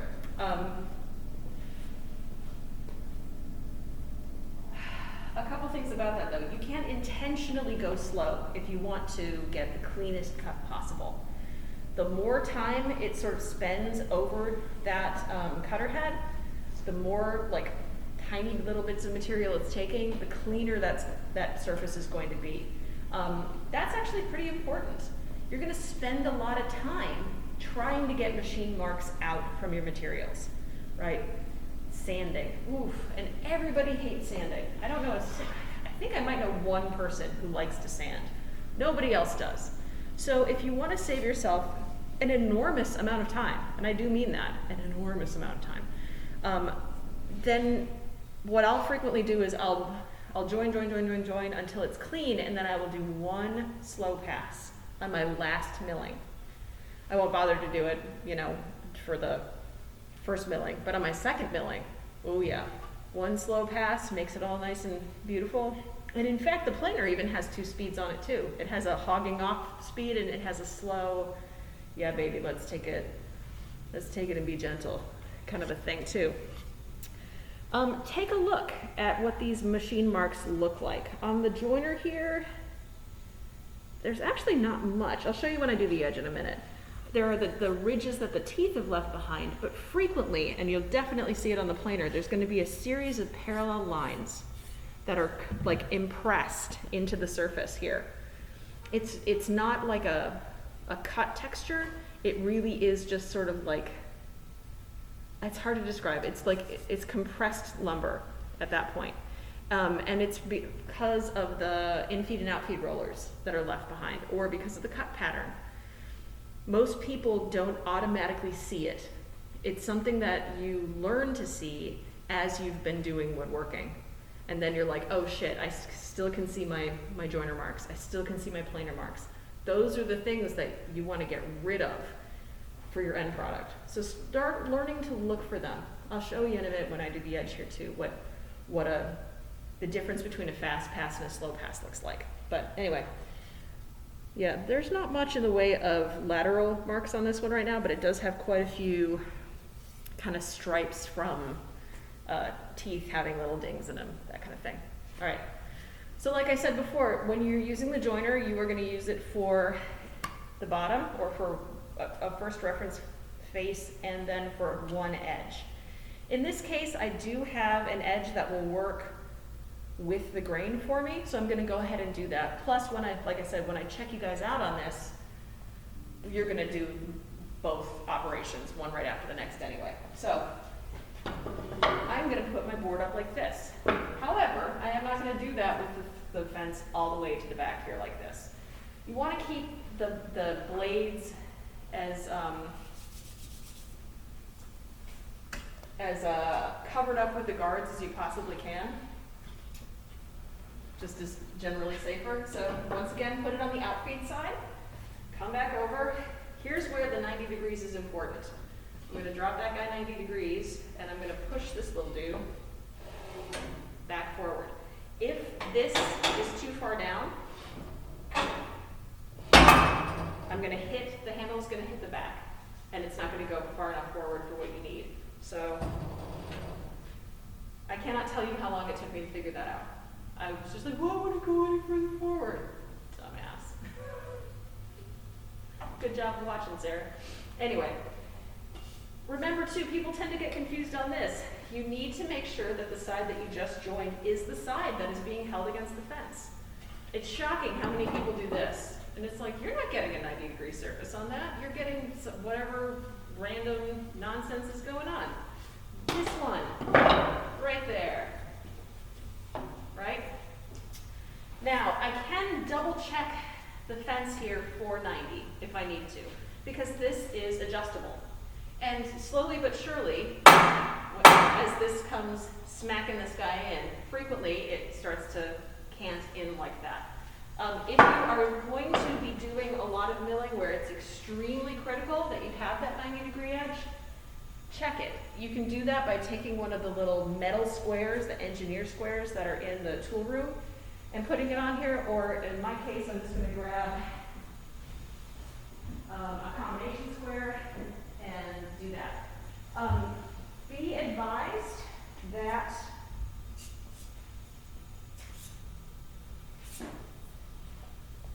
this tool right here is a combination square. This is probably one of the 3 most essential tools in any woodworker's toolbox. We have combo squares in the tool room. They are not as nice as this one. This is made by a company called Starrett. These are about $100 a pop. So, you know, the advanced students have toolkits that give them a Starrett combo square. They're just more accurate, ultimately. If you're ever unsure if your square is correct, double check your combination square against one of the little machined ones that are in there, because those are accurate. But here's how I do this. Going as close to the cutter head as I can, I will put the combination square on the bed with the blade fully extended up, making sure that it's not like sticking out at all. And I just move it up to the fence. And I check for light. I'm looking for any deflection from that. This looks really good. So I'm gonna say, there it is. All right. So, so in order to do an edge, for this I do typically use my hands as opposed to push sticks. Sorry, that's the compressor, it'll be a second. Ta-da! The reason I use my hands instead of push sticks on this is because it's so tall. It's not as though I'm doing this, and if I slip, I join off the end of my thumb, right? This is way up here. My hands can be up at the top and be out of the way of the blade, and it's not so dangerous, right? Sorry, just give it a second. I already have lecturers long. It's been 1 week, and it's like, ugh.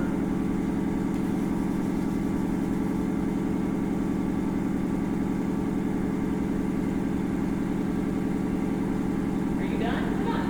Okay, come on.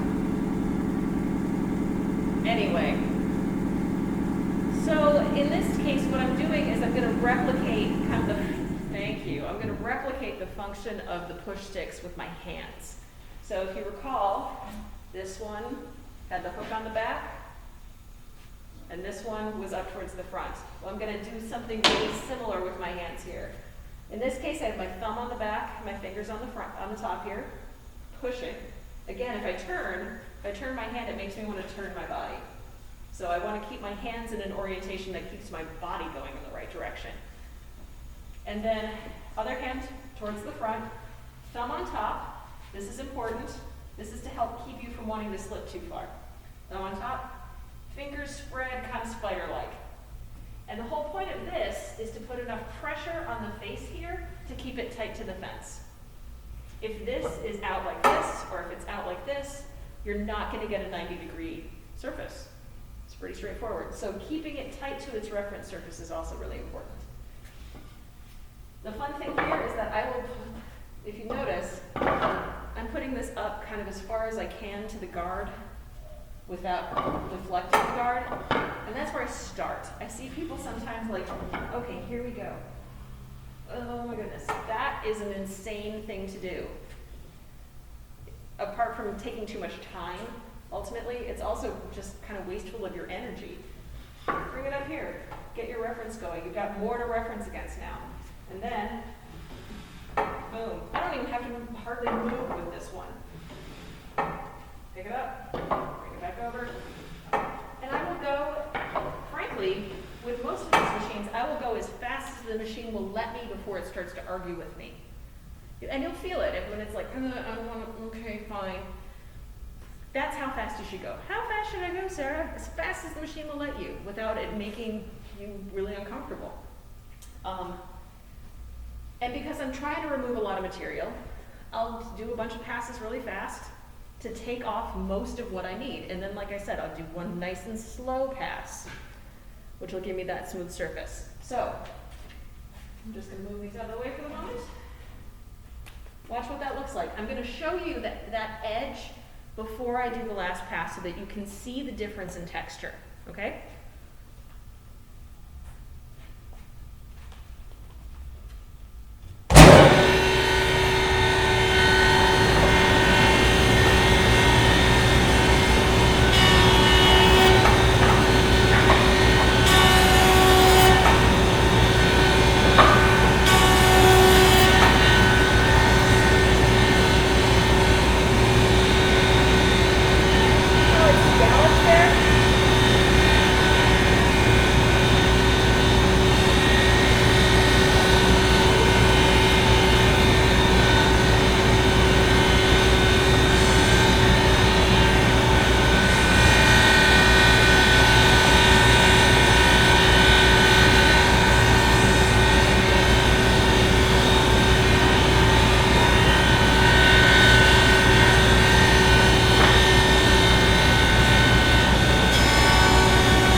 a finite resource. And yes, you are young and you have much more energy, at least, I don't know about time, than I do.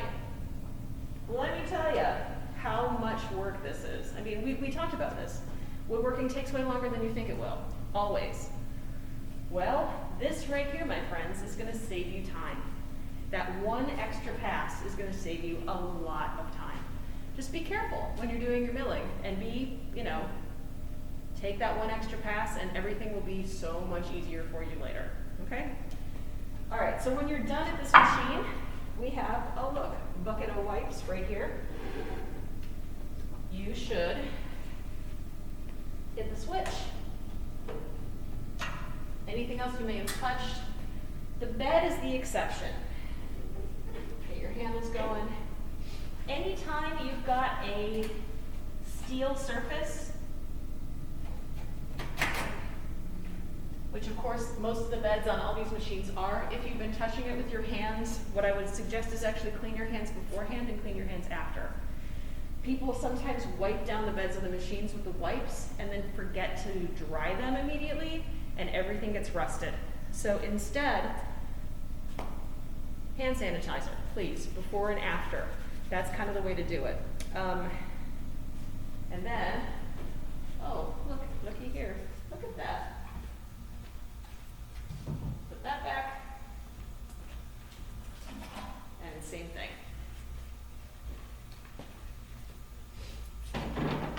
But yeah, unfortunately the sanitizing solution on the steel is super corrosive, and I've spent a lot of time ultimately trying to get rust off of things. So, any questions about the joiner?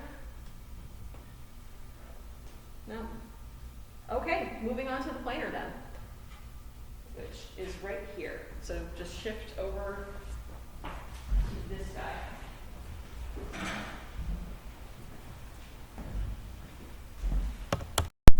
All right, so the planer. Once again, the planer is that machine that makes that parallel surface, right? What, again, very first thing you do when you come over here, open up your desk gate. You're gonna know pretty quickly if your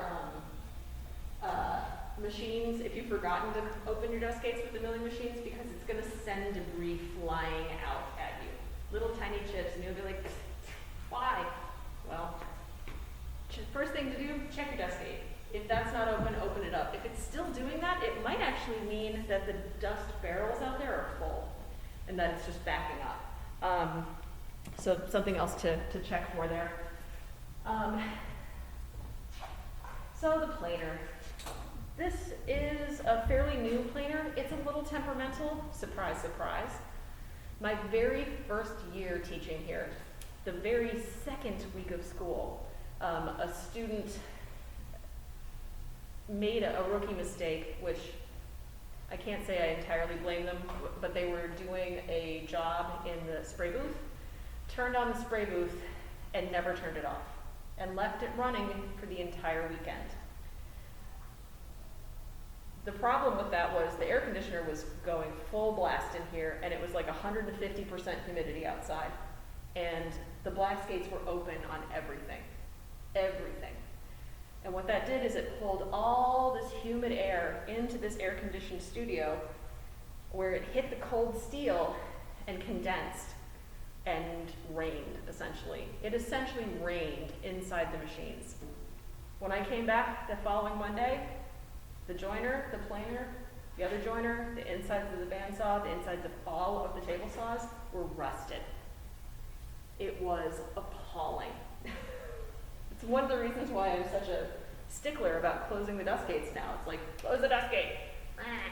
And also, people don't leave the spray booth running full time either. I have people turn it on while they're using it, and then as soon as they leave the room, they turn it off again. So I bring that up to say that this planer is only 5 years old. 5 or 6 years, whatever, however long I've been teaching here now. Because it destroyed the planer. I was able to repair both of the joiners and everything else. The planer was completely toasted. And so we bought a new one. We actually used my portable crappy Delta 15-inch planer for an entire school year until we got this thing. It was horrible. Horrible. So be nice to it. It's fairly new and it's a little temperamental, but whatever. Anyway, enough about me and my saga here. The way this works, of course, is that it has a bed that raises and lowers that I was describing to you before. So I'm going to lower the crap out of this for a second so you guys can actually take a look inside and see what's up, and then I'll raise the crap out of it. Yay. In order to raise and lower the bed, there are these knobs on either side right here. And they're actually knobs. There's a ball handle in the middle, that's the speed control, but these guys lock everything in place. In order to raise and lower the bed, make sure that these are unlocked. They don't have to be like spinning free. Just double check this for a second. Sometimes they fall off. If that happens, it's because this threading has moved. But watch.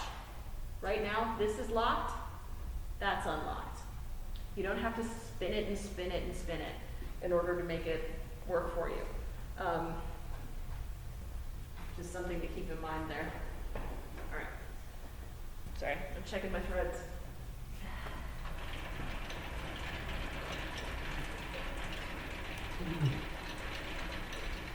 All right, so if you take a look in here, and one at a time you'll probably be able to come up, you'll be able to see that there is, that this bed is a continuous plane. It's got a couple of little rollers in here that just help move things along. They don't have, the ones on the bottom aren't motorized at all. They just are to help.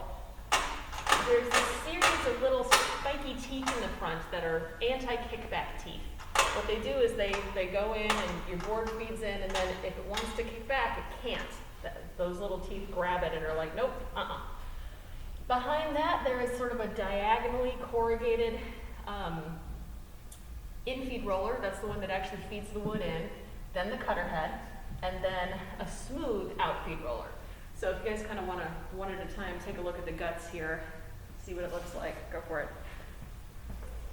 I just want you to see what the, kind of what the insides of this look like so you know what's happening when you're using this machine.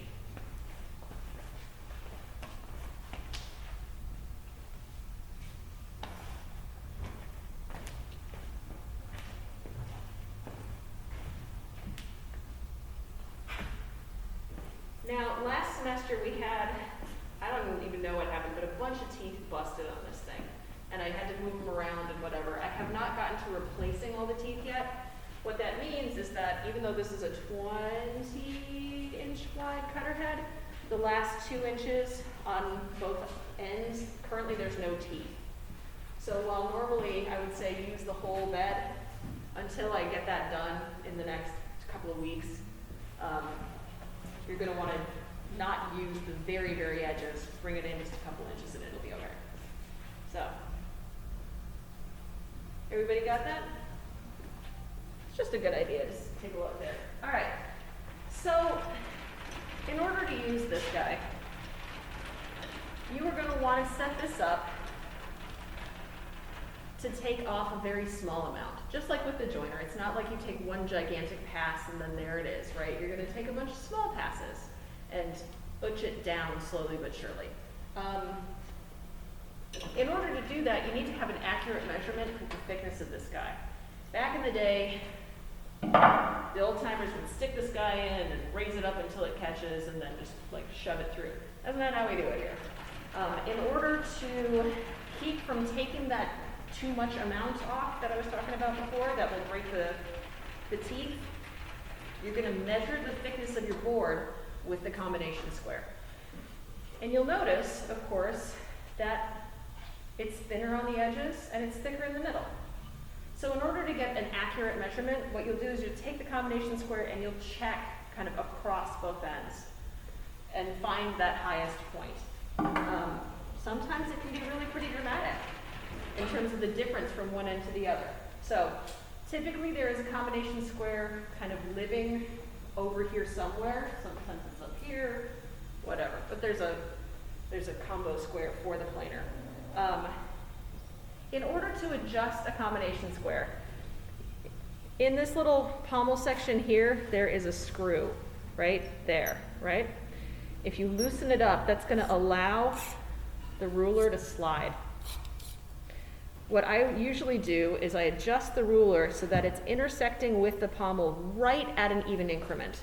So in this case, it is intersecting exactly with, on the one side, the 7-inch mark, and on the other side, the 5-inch mark, right? But it's perfectly lined up. That's surprisingly important here. And then make sure it's actually locked up. If it isn't locked up, if the ruler can move at all within the combination square, you're not going to get an accurate measurement. Then what you're going to want to do,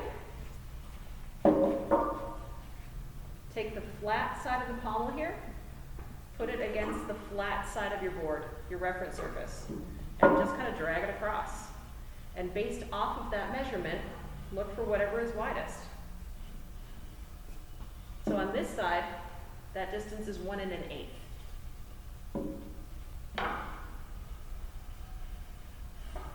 Same thing on this side. So what that tells me is that I want to begin at 1 1/8. I don't want to, be like, well, I'm going to take the 16th off and then,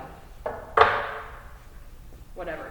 Set it at what it seems to measure at. And if it doesn't take any material, who cares? Then raise it for your next pass. But if you start by taking too much, you run the risk of really effing up the teeth really good.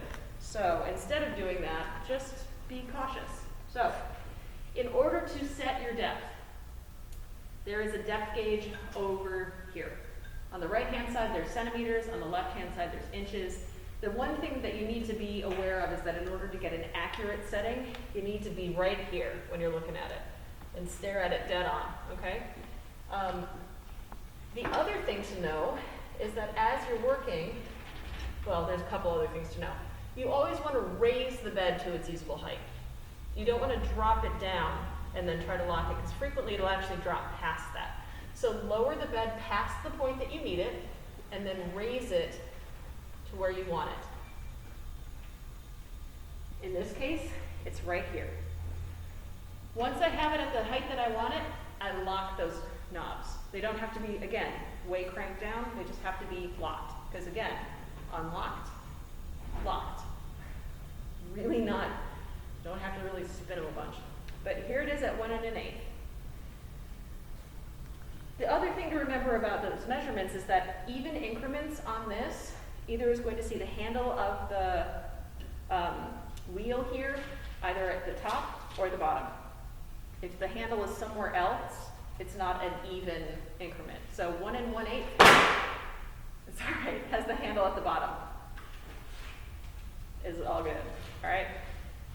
So now I got to determine the grain direction. It's easy to read now. Ooh, look at that. I can see the edge of the board really easily. And it kind of does a bunch of different things.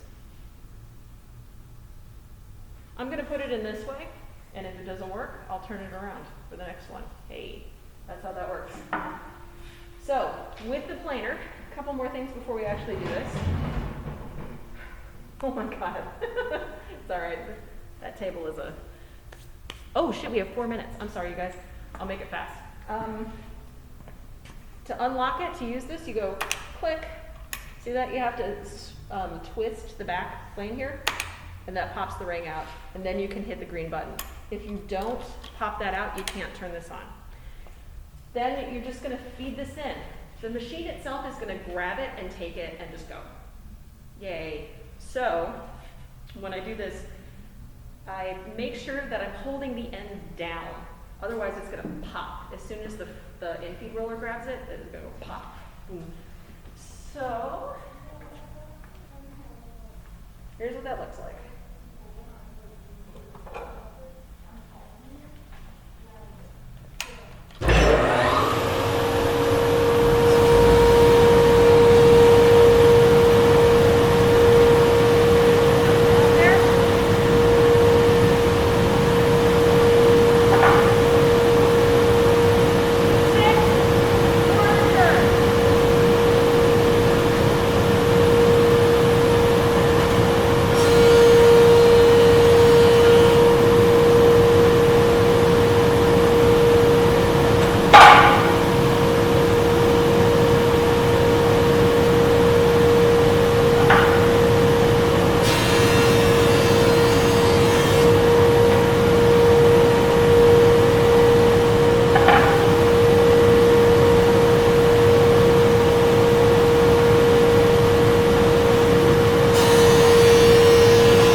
shaggy. That's okay, you get the idea. The thing that I was, sorry, the thing I was trying to point out here is that you're using quarter turns. And it's labeled on here so that you know what you're doing. No more than a quarter turn every time. The only exception to that is if you're just not taking any material away, I'll move it a half turn and then do it again, and then another half turn, and then do it again. Or if it doesn't, again, if it doesn't catch. Otherwise, quarter turns, and that's how it is. I was holding it in place in this position because it likes to drop on this side for some reason.